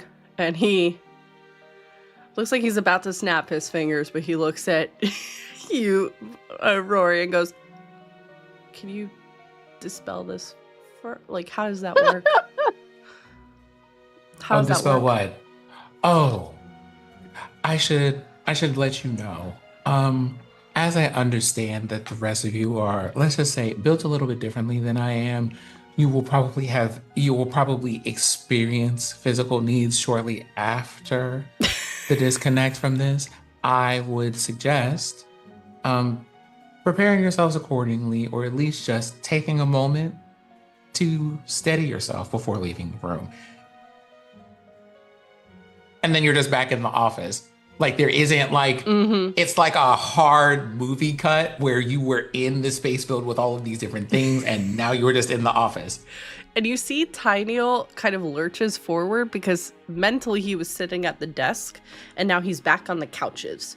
So it's almost like he's diving off the couches and he's like, whoa, okay, that's gonna take some getting used to. And he snaps his finger and the bubble slowly shrinks back down. And then goes to sit on his little desk because you see him just catching himself for a minute. That's a interesting trick. It's useful. I could see that. Theodora's like used to it. She didn't like stagger or anything. No. It's just like kind of like braced her like no, probably kind just of, like stretches a little bit. Yeah, settled her weight like into like her legs to like stop herself from like moving. It's like when you're on like when you're on a bus or something, but you're not holding on to anything, just sort of like shifting your weight to make sure you don't fall over. That's Theodora. Mostly because I I used to do that. I feel like the end of it just feels like waking up from like a particularly vivid dream. Yes. Very easily. And you see him kind of just processing a lot of things that took mentally a bigger toll on him. Because you definitely see him looking very tired all of a sudden. He is older, so he is a bit older, for sure. As he looks between the both of you. Well, for what it's worth, and if it helps, at some point, right, I'm not sure why this idea occurred to me, but Tyneal, if you would enjoy one, I will see about trying to make you a cheesecake at some point. Oh boy. Okay. I'm not very fond of sweets, but okay. It would be rude to say no, so sure. He looked like he just doesn't really know how to respond to that. It's like, oh, that's nice. Theodore's And also like, just like, huh? It wouldn't be rude to say no. That's not rude. Oh, If it's not something that you want. I'm not very. I think it's a little bit more rude to accept something and then you're not going to eat it. I mean, I know I have. It will be eaten. You see him kind of look at you of like that, but it's not necessarily what I would choose to eat out of the ordinary. But it will be eaten. I can guarantee that.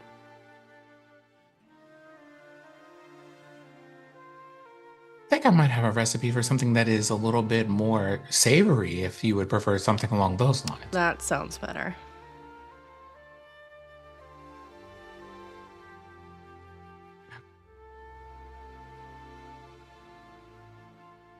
I'll just take you out for a drink at some point. There we go. That's always handy. Perhaps when we sorted through this a little bit more. Yeah. Oh, and one more thing, Asani.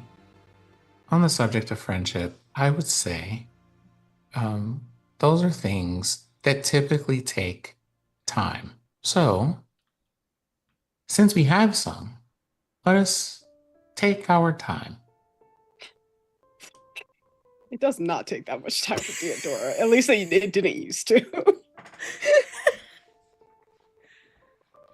But now it's just like she's reluctant because she doesn't want people to get her and leave. Yeah.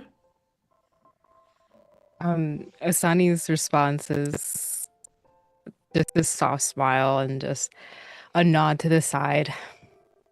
Yes. I agree that those things require time, and with it, its value quality does get better. I just don't want to come through this meeting and only see you as, or all of you as, people towards an adventure and a mission. Well, I mean, further. you can also consider us accomplices, co-conspirators, mutually destructive companions. But also, and Rory stands up and kind of like makes the motion of dusting themselves off. As I understand it, you all have physical needs. Maybe a meal would be in order. Hang on 1 second, y'all. Apologies, we're getting the alert that we're a little robotic. Thank you for letting us know.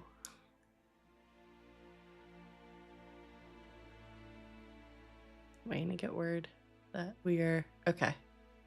Give it a second. Thank you for your patience, everybody. Okay, are we good? Hang on. Nope, not Okay. yet.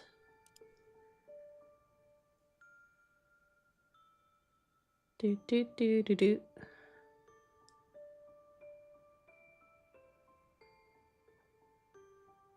Are we good?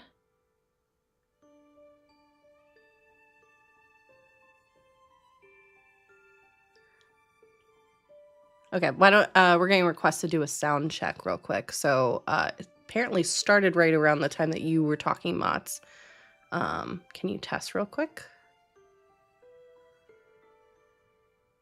Check.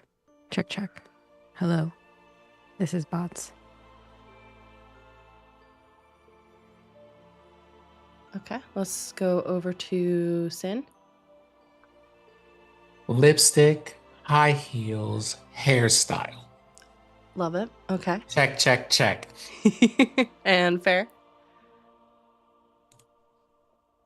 Stuff, things, talking, Love it. words. Wonderful. Apparently we are back. So thank you so much for your patience, y'all. Like I said, unfortunately we have no control over it. It just happens every so often. But we are gonna. We're not. People understand tech things. Yeah. We don't need to apologize or explain things. Yeah. Well, I mean, part of it is tech things, but it's just also the Ouroboros Society because they're a bunch of haters. You were saying you were talking about friendship and speeding it along, and then Sin, I cut you off. I do apologize. Oh no, that's fine. I was saying, I do believe that all of you have physical needs probably will need to eat things. So might I suggest a meal of some sort, a beverage, perhaps, both of those things? Let's see. Sunset ceremonies will be handled by. Yes, I can do that.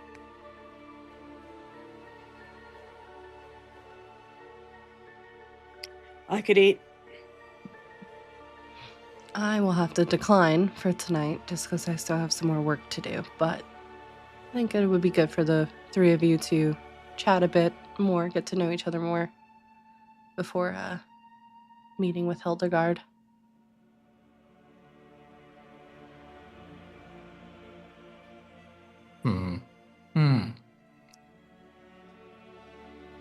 Understood. Then I suppose maybe a bit of food, a little bit of thinking about which of these things we would like to do first, which I believe was meeting with Hildegard also. Yes. And then going from there. Agreed. And he kind of stands up a little bit wobbly for a second. We're kind of steadying himself. Speaking, but not telepathically. Well, this was a lovely and informative conversation, and now I suppose it is time for lunch. Yes. Well, technically, I suppose it would be closer to dinner. I don't think it matters.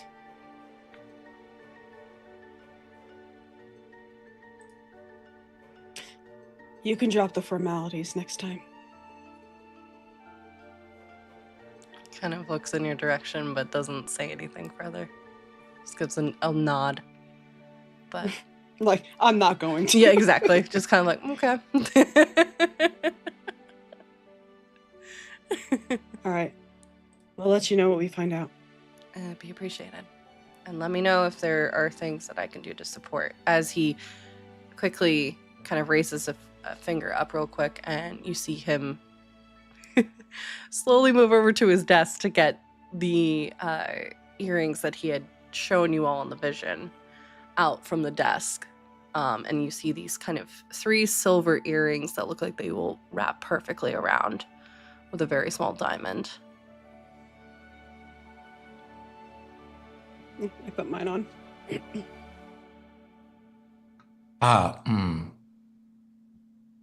Did I equip myself with one of those? Hold on. I did. I'll also take one of those.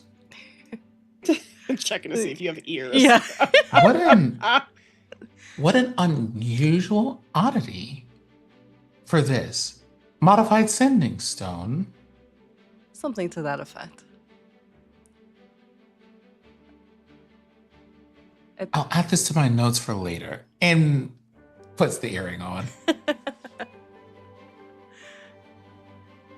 And I'll give the last one to Astani.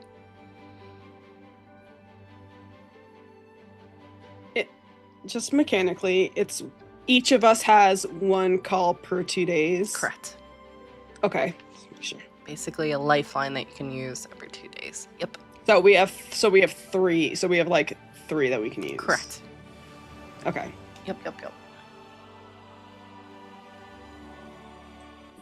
Thank you. All right. No problem. Take a service now. Well, then I suppose we shall be off to it as like Rory turns to like leave the room. Yep. And you see kind of at the doorway his assistant, who had been looking at you all just staring at nothing for like the last like 20-ish minutes, holding the tea. I was about to make a comment about how we never got tea. Yeah.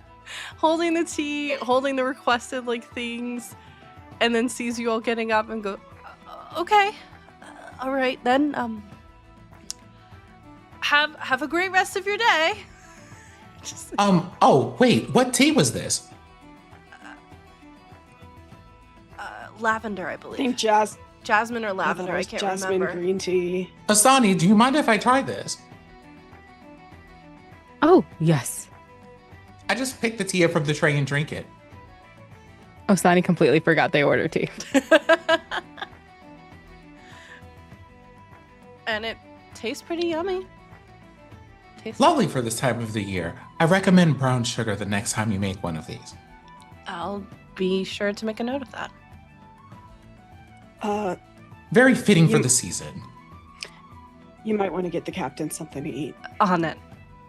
She kind of nods gratefully in your direction, Deodora. I'll see you out really quickly, and I'll make sure that I get him some food.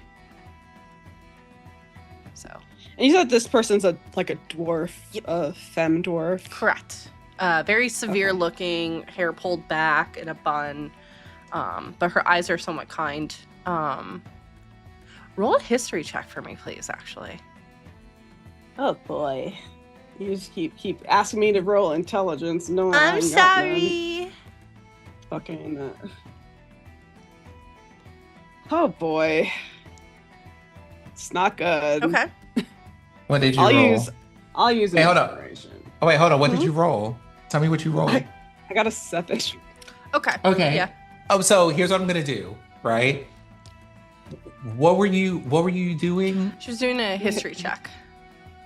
Were you musing on the dwarf or what have you?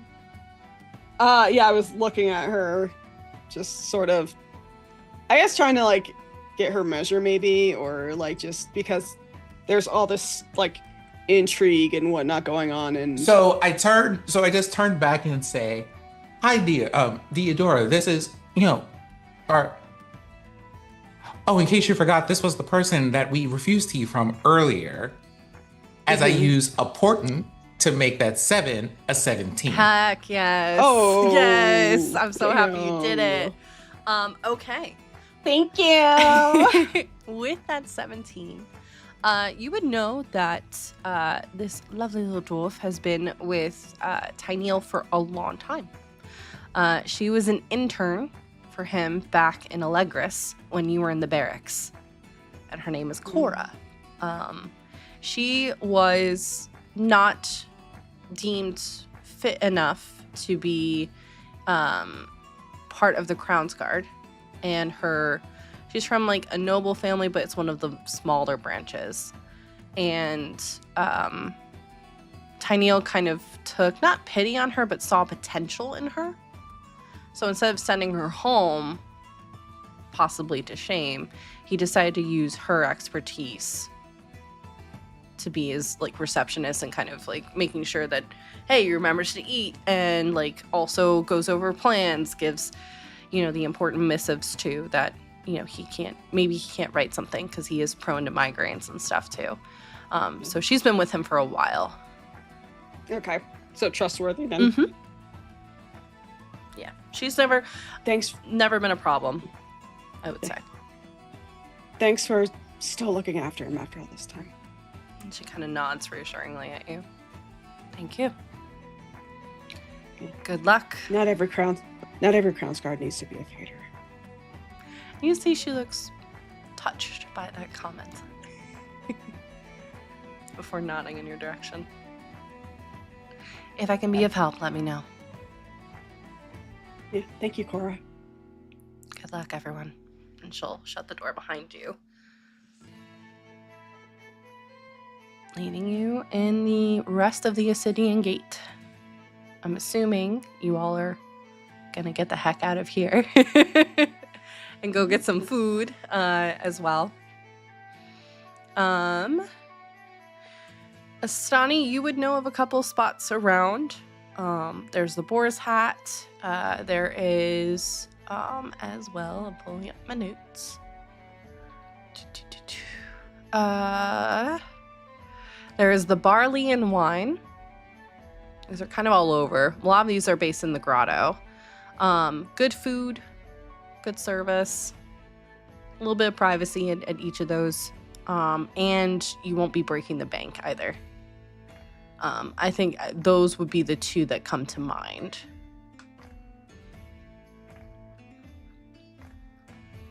Well, what are we thinking? Heavy food, light drinks? Heavy drinks, light food. I'll follow your lead. I don't know the city at all. Oh. Out of the two, who would I bring people to? Like, who would... Barley and wine would be like, hey, you have family visiting for the day and you want to show them a nice place. Borsat is more of like a dive bar. I feel like So Ostani would Barley's go when to you wanna- barley and wine. Yeah, when But you want to because- show out. A little bit of Yeah, show out, but they're, also like, not too heading- much kind of thing, you know? hmm They start walking into the direction of barley and wine, and they start turning to the other one, and you just see them like, no, come, all right, and then just finally to what was it, Boar's hat. Boar's hat. Yes, let's head to get some drinks. Boar's Hat probably has better food anyway. Let's be real. It's a dive. Yeah. Best food. Okay. You all exit out of the Obsidian Gate without issue. No one's really watching. Everyone seems to be very, very busy. Again, you see more kind of Crownsguard coming in and going as the shifts are changing. As you step outside, the sky is still very cloudy, but you can see through the clouds there are the colors of reds and yellows as it is approaching sunset. You were in that meeting for quite a bit of time. You can see that because you're not too far from the grotto, which is where the boar's hat is. But a lot of people are starting to clear out their stands. People are starting to kind of shut down their work for the day. You see farmers heading back into the fields, etc. But this is when the town becomes alive even more so with nightlife. You can hear in the distance music playing, either from houses or from taverns that are all over the place. Some are a lot more rowdier than others, for sure. But after a few minutes of winding the streets, you find yourselves in front of, it looks like a small shack kind of shoved between two townhouses that has a sign on the door in the shape of a boar with a small little hat on his head, reading the boar's hat.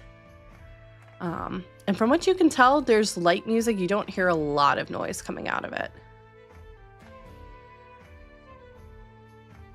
Which is normal. It's still early evening. Great. Very nervously, but still straight through. You Finds like a place that is comfy enough for Ostani. sure. And would they know like the regular here? Yeah. And yeah. as you walk in, you see that this bar is much bigger on the inside than it is on the outside. Probably magicked in some way. It is a large bar. The bar takes up, in fact, one whole side of the room. And you see several bartenders kind of moving about as well. The tables, there are kind of picnic tables kind of spread out all over the place. And then there are booths in the corner, all seemingly allowing for those that are of centaur and otherwise means. You see a couple minotaur moving around the bars too. A large hearth on the right as you're coming in that is currently ablazed, and you can see that there is what appears to be kind of slow roasted pork. That kind of scent hits the air over the flame as well. You can see there's like a cauldron on it as well as some kind of soup is getting cooked. And you can kind of smell the sense of hearty meats, really good liquor and some wines, not probably more of the very cheap stuff, very watered down. But they have a bunch of stuff. What would you say if Ostani had a regular type of meal at a place like this? What would it be?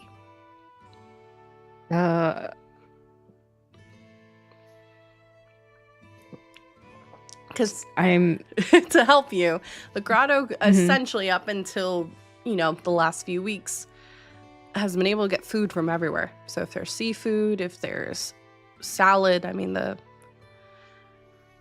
there's stuff all over. There's no wrong answer. Oh, I think it's more because there's things I would really want to try now. Sure. But anyway, they are particular to seafood and fish and more of a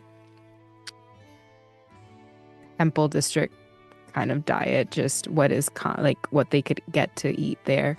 So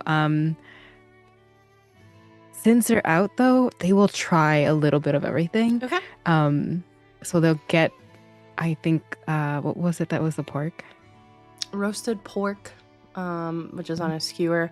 You can see some soup. It looks like it's some kind of like either vegetable broth or some kind of chicken soup with also bits of pork in it.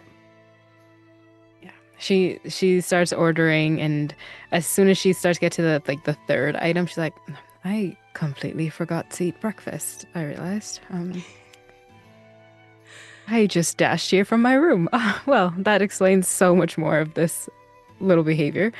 Please eat whatever I do not eat. I'm more of I share all my food, so if there's something you'd like, tell me. What about y'all? What would you get? Kind of anything goes. I would just pick a random thing from random things from the menu. Okay. Why don't you roll a d20 for me then? Okay. That is a 4. Okay. And a d8. This is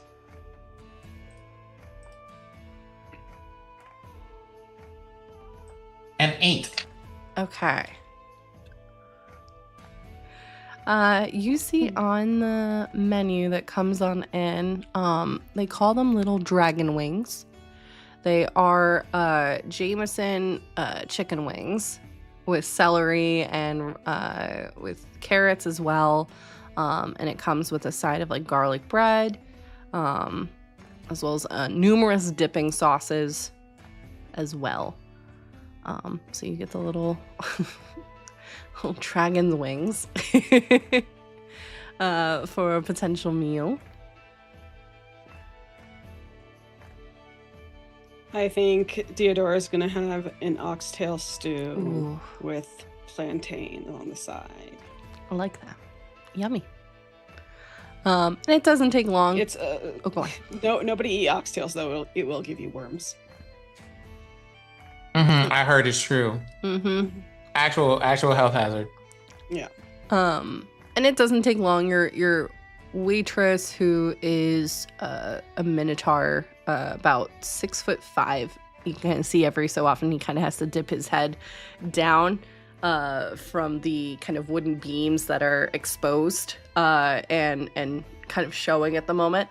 So every now and then he has to dip his head. But after a few moments of getting your food and drink orders, he is holding the plates on these kind of like little tiers, I guess, that are attached to his horn, so he can hold multiple plates, both in each kind of hand, and then on his head as he kind of lowers his head for you to take the hot plates and stuff. So very careful, but it's definitely a delicate dance as he's moving through the bar, so he doesn't hit anybody with these large horns.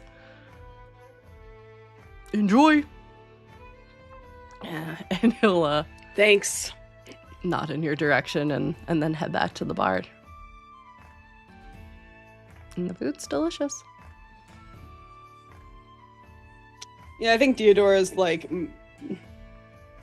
I feel like it's kind of like that feeling where it's like everybody has a common goal but still a little awkward. Yep.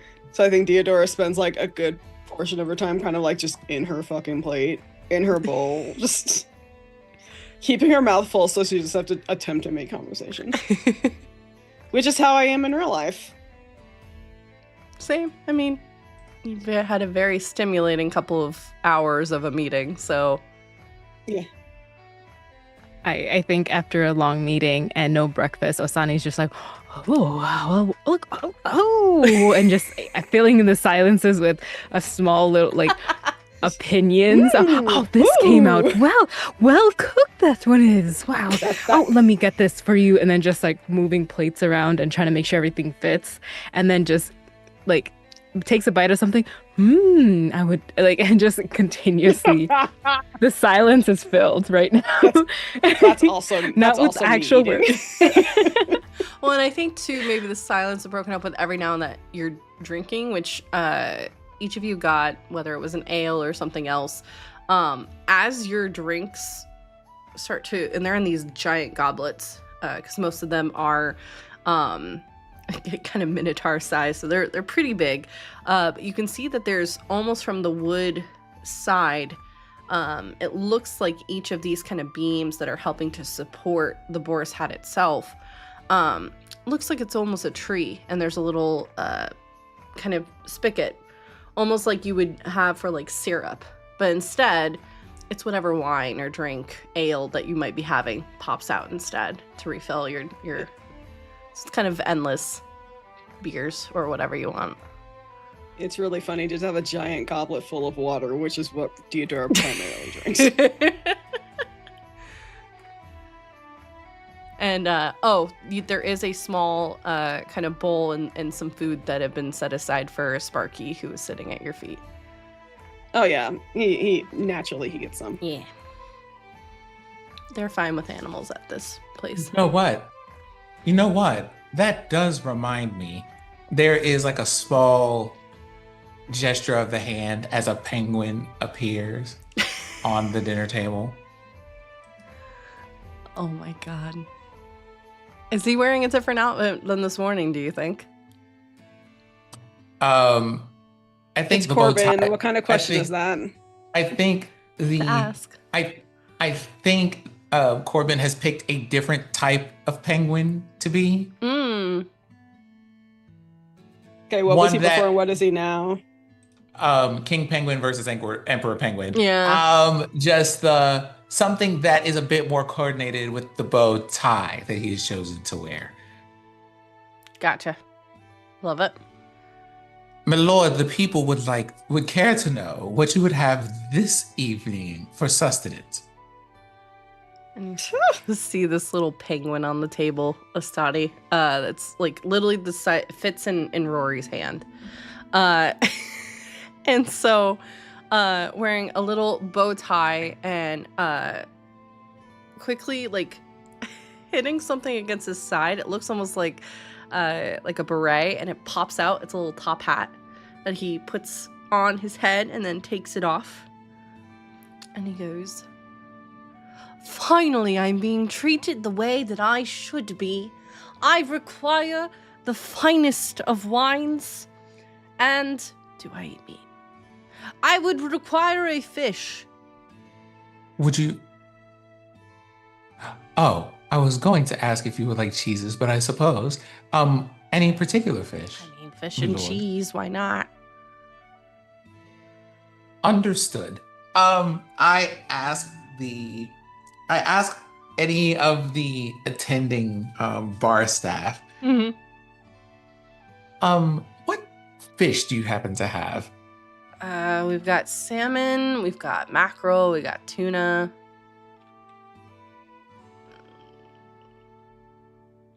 It's really it. Trout.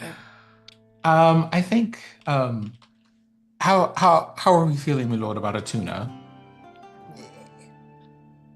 He just made Salmon it is. So I asked for a salmon and paired with the salmon, a smoked cheese. Mm-hmm. And like a cup of wine, because given Corbin's size, that's probably plenty. Yep. They kind of nod in your direction before quickly disappearing. Coming out with eventually the salmon, which is kind of honey glazed, as well as some cheese over top. It looks like there are some carrots and potatoes that have been kind of steamed, as well as instead of a cup, it looks like they found a thimble instead in the back, that they've gone ahead and put the wine.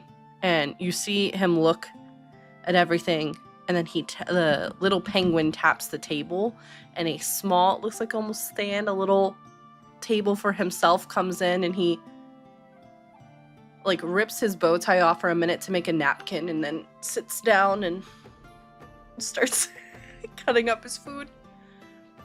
Delightful. Who is this fine Sadi specimen? raises their glass. I am the Jesus only person. Christ. I'm the only person who can hear Corbin. Yep. Because that's how familiars communicate.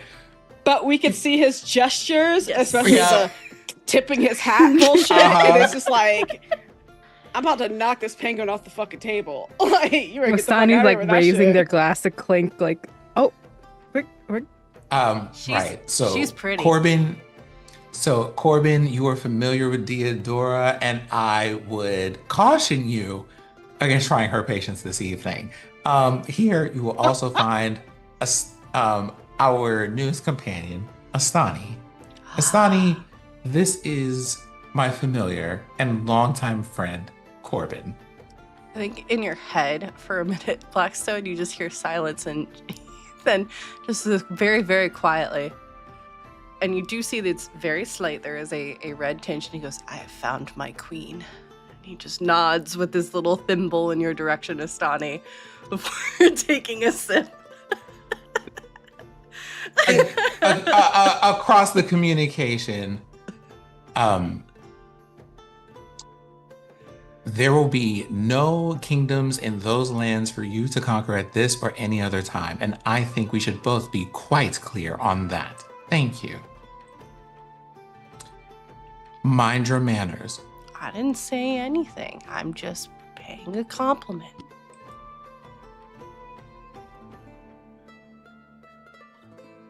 Corbin would like me to relay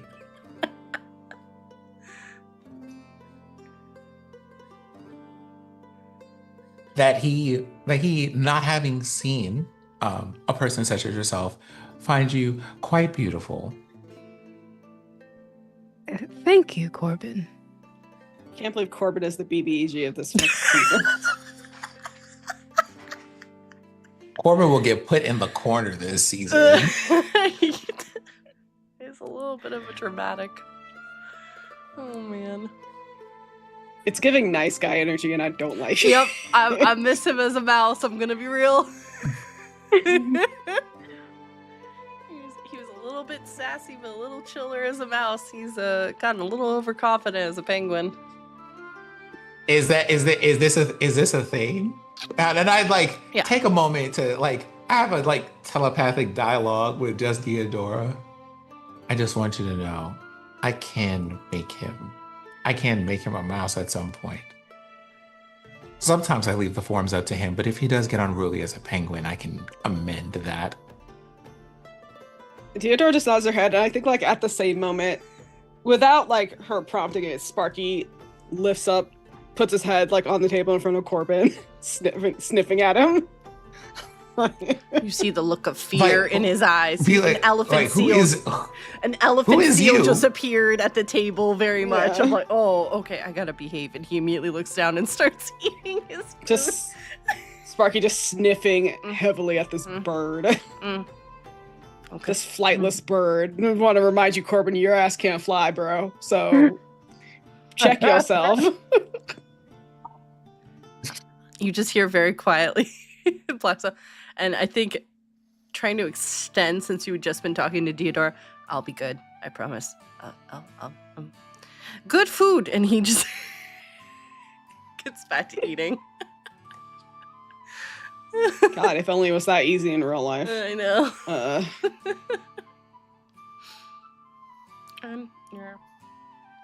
Just quiet music playing.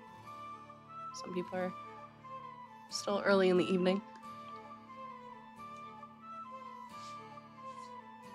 I suppose we have a long day ahead of us, but this is nice. Besides, it is so enjoyable to try out the different things that you all eat. Dragon wings is what these things are called. I wonder why they call them that. And I just eat one. Theodore looks at it and is like, I think it's because it's just chicken. They just gave it a cute name. Well, hopefully Yes, they I gave believe it. it's just good marketing. Well, hopefully they gave it some quality that would be worthy of being a dragon. Otherwise, I imagine that some dragon somewhere will eventually take offense to this. I assume it's the sauce. I agree. A dragon is known for fire, so possibly spice. Is this spicy? It's got a slight Spi- kick to it. Not it's habanero spicy to sauce. someone. Yeah. I mean, it's maybe mainly a Jameson kind of sauce, so it's a little bit more of a savory versus spicy.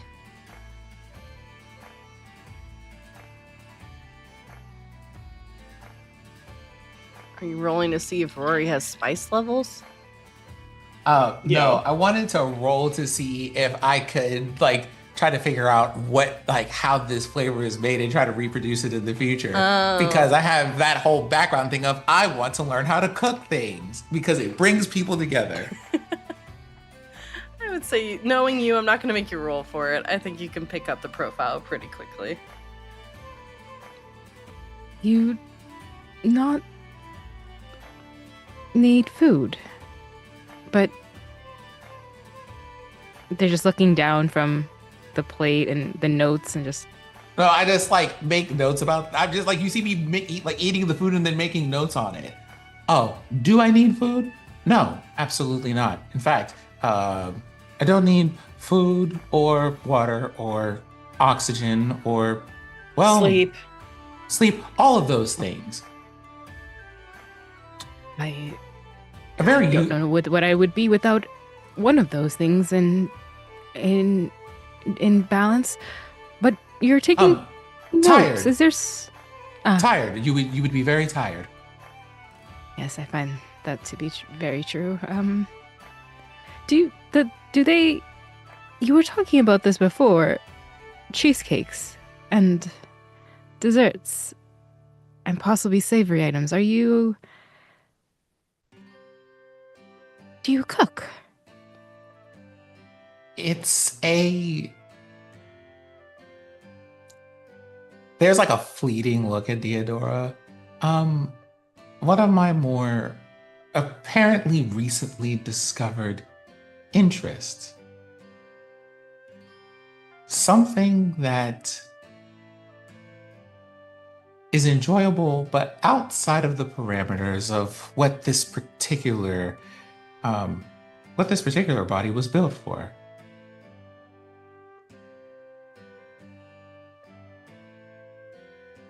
Also, food is just fun.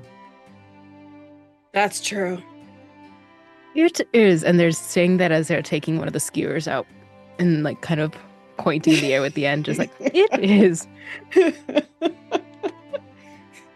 Also, Asani, at some point, it might be useful for us to know a little bit more about what it is that you're capable of doing and how it works. But I have 4 more wings left and I was interrupting. Theodora, were you going to say a thing? No. Why? Honestly, I could talk more, but I'm curious about the both of you. Another skewer. I mean, you're free to ask questions. I don't really know what to say otherwise. But you can only ask questions if you're going to answer some. And I have many as I eat wing number 4. Yep, skewer number 3 is coming up, and they're just oh, agreed. 1 for 1. I can do that. I imagine I'm just sorry. I just imagine the two of them at the same time, skewer in mouth, wing in mouth, and you both like cartoon characters basically get the meat off of the bone / skewer at the same fucking time, just in one go. I being from the Temple District, everyone is close quarters. There's always something happening because you're under the same roof. I don't really travel much, but from what I did travel, I enjoy many worldly things, and food is one of them. I am a fan of street stalls and, oh, a good fish fry. I am also an adept healer. That's not really what got me to the temple district. It was more my connection with the lady.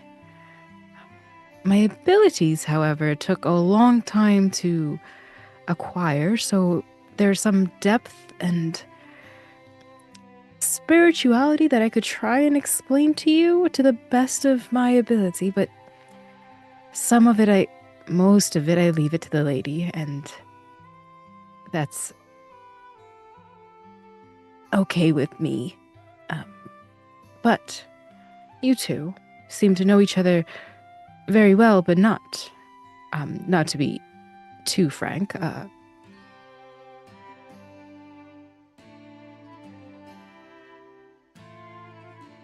Are you? Do you adventure together, or another skewer? Scratches at the back of her neck. It's like, yes and no. It's a little complicated. Well, I guess let me see. How long has it been since? How long has it, DM, how long has it been since Illipin? Since Illipin? That was at the start of fall. So I would say probably about 6 to 8 weeks ago. Because you're approaching the equinox, which is the middle of fall. 6 to 8 weeks ago. Y'all have been busy, so like, yeah. And how long has it been since we were in the Revenant place? In the Revenant place, it's been 4 weeks. Yeah. It's been a month. Okay. Yeah, it took you a while to travel to Jorix. You just got here yesterday. Well, then I would say, to summarize, we have been together for the last 8 weeks, and I have been here in my present state for approximately half that time. Present state? Yes, as opposed to the past one.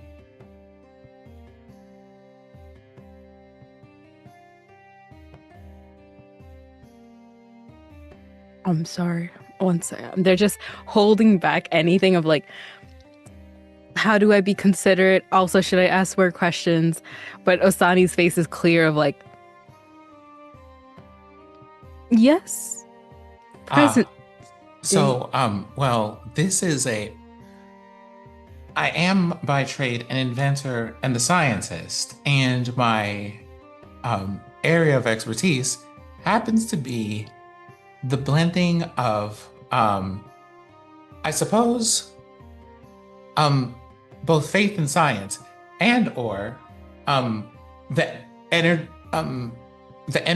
that comes from spirits and physical objects, things, and what have you. I come from a nation that is famed for doing such experimentations and innovating on those things. And well, the form that you see before you is one such invention.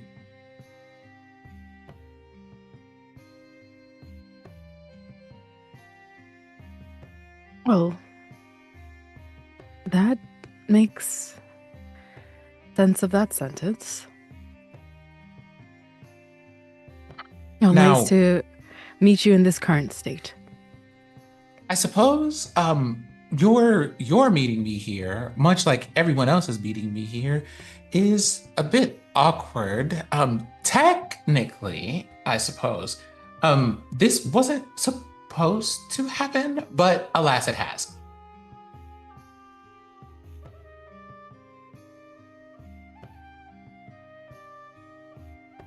They're grabbing like the roasted pork at this point, and like as they're trying to like, what? It wasn't supposed to happen. No, it wasn't. But alas, we are here. I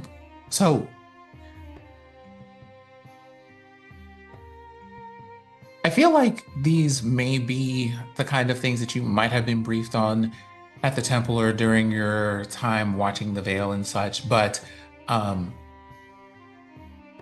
work of our more imminent enemy, shall we say, has dealt with people having their spirits taken. And, well, that has caused us to have to revisit some points in history. Most notably, this particular body was made to be inhabited by being by the name of Blackstone, named, of course, after me, who I suppose I would be a weird blend between possible parent or older brother, depending on how you see an inventor related to their inventions. However, they still reside here and they have gone on a quest for a particular kind of knowledge, which, well, I imagine sooner rather than later they might emerge from.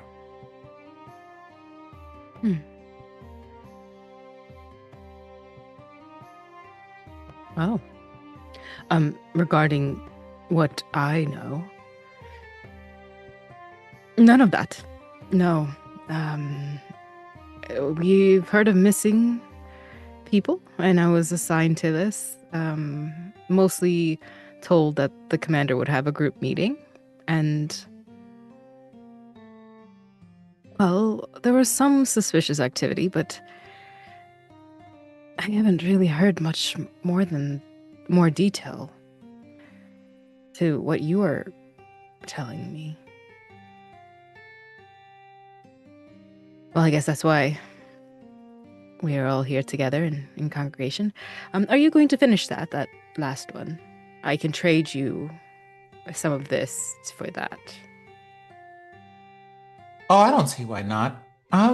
And just like slides their plate over.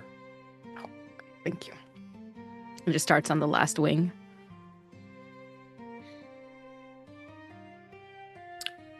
Theodora. I have missed these small things.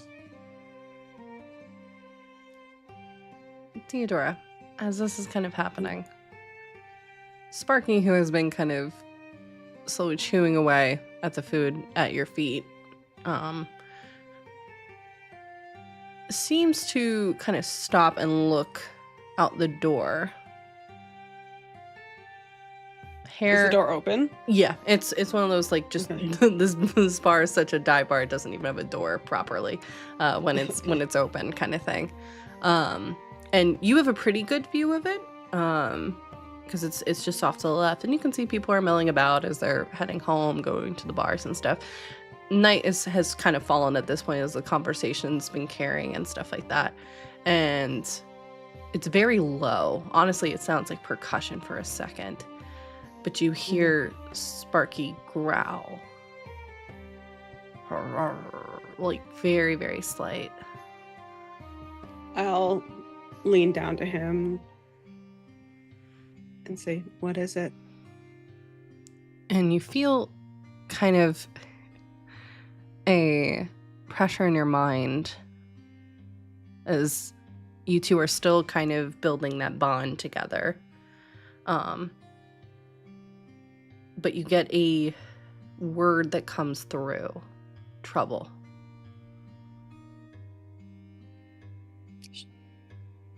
Okay.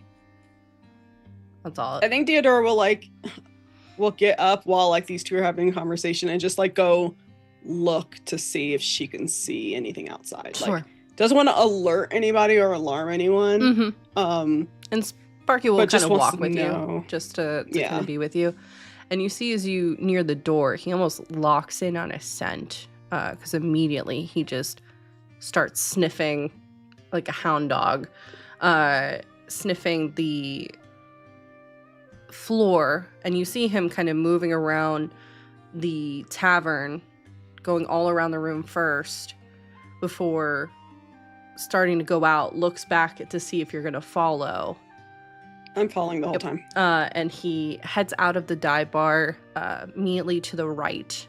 And you can see that this bar is set in between two townhomes, but there is a small kind of alley And about halfway down the alley, after like walking for maybe a minute, 30 seconds, stone ground, you can see what appears to be, I mean, this place is filthy. This is where also like supplies from the bar and otherwise kind of make their way in.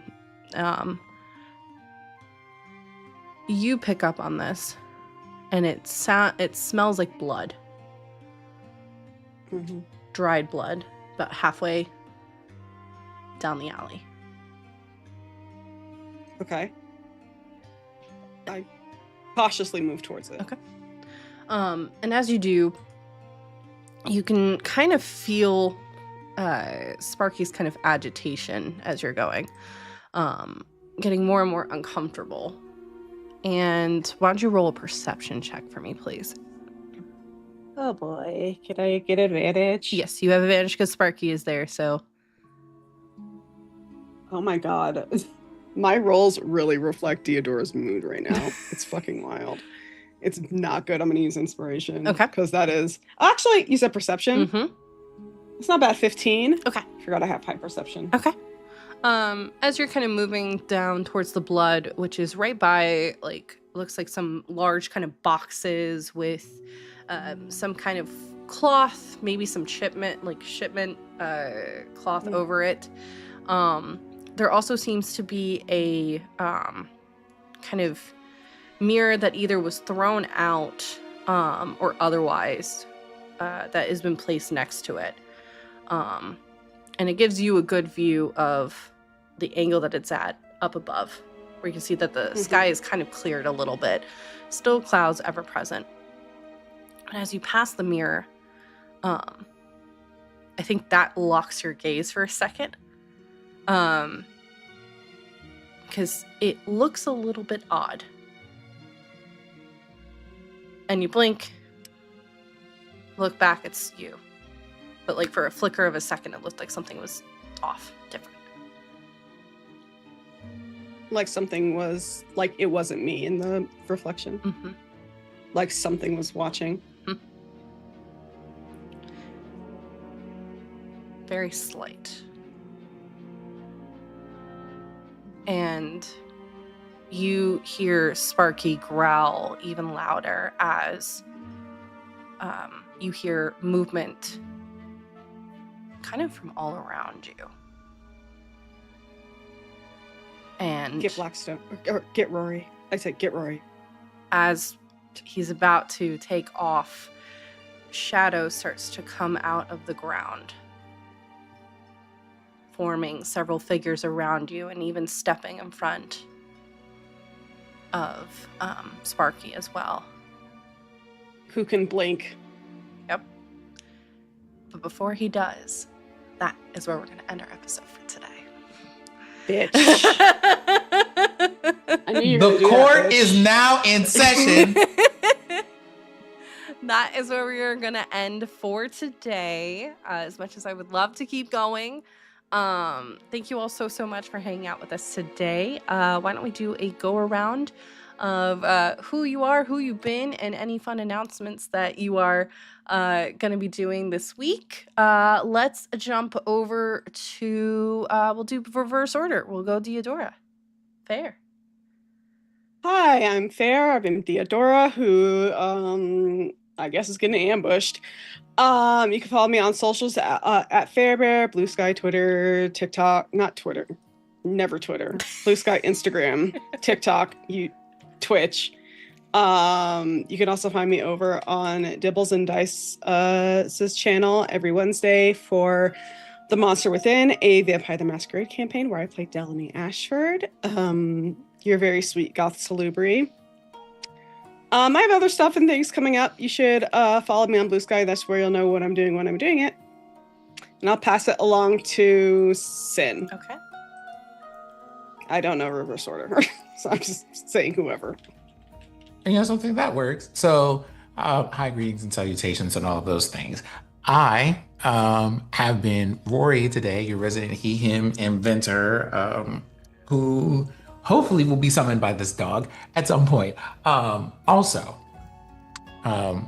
player, producer, narrative writer, as far as your tabletop stuff is concerned, and does the occasional rant at the tech and gaming industries on Thursdays at 8 p.m. and is here on Saturdays for more of these adventures at 3 p.m. All of those things are Eastern time. And most recently, out with both Windy City Nihilism, run by One Mental Lamia. If you are not following them, you should do that. And then Arcane Core Gifts of Fear, which is also rolling out on Thursdays, I think, here in YouTube and Moonbeam, with bots even. I believe we had our first episode this past Thursday at 8, and I think they'll be airing most Thursdays at 8 for the foreseeable future. So go catch up on the prologue, catch up on the new stuff next week. Spoilers are everywhere. The tea is hot. It's great. And as far as where to find me, I'm Cinziak in most places. Here, Blue Sky, Instagram, and also the .com website. Love it. And that's it. Okay, we'll pop over to Mott's. Oh, you are muted, love. Hello, it's me, Maz. I tend to get muted because I forget. But hey, you can find me everywhere. It's Mozzarella. Also, speaking of Lamia, they're playing on The Between on Starcrawl RPG, so definitely check that out as well. And then from there, this weekend, either if I have nothing tonight, I'm hoping to start some Hades. And tomorrow morning, I'll be on Forgotten Adventures playing Navara, my Oathbreaker Paladin. And I believe on Monday, if we're back on schedule, Mass Effect will be back on Feywild and Out, which I am excited about. So if you want to know when those are happening, I tend to share the stories, repost, things like that, all in my socials. So definitely go drop a follow. Yeah, next couple weeks I'm going to just be posting a lot of different things, so you'll be seeing different stuff all over. Incredible. And hi everyone. I've been your storyteller for today, as well as Salem, because you heard Salem for a little bit. I am gonna be streaming every day since it's October, and that's my favorite month. So I'll be back tomorrow with probably some more Hades too, because I'm obsessed. And yeah, I'm very excited. We will be back here next week to see what is going on with this group, and see what other negotiations might be happening. But y'all, thank you so much. Please take a second, go subscribe to our YouTube, as we are working towards YouTube partner, and all of the episodes are going to be broken up and put up there as well. We have new episodes every Tuesday and Thursday. I want to say thank you again so much to my incredible cast members, and we are going to get out of here. We're actually going to head over to Starcrawl to go give some love and support to Lamia and the Starcrawl team as well. So let's go ahead and type in our raid call. And if you are not subscribed, don't worry, we got a raid call for you as well. That's the wrong one. I know how to type and talk at the same time. So if you want to use, let's go with the second one, because it looks like I need to give Nightbot a subscription as well. But y'all, thank you so much for today. And from all of us here at The Veil to you, take care of yourselves, and we'll see you next time. Bye, everybody.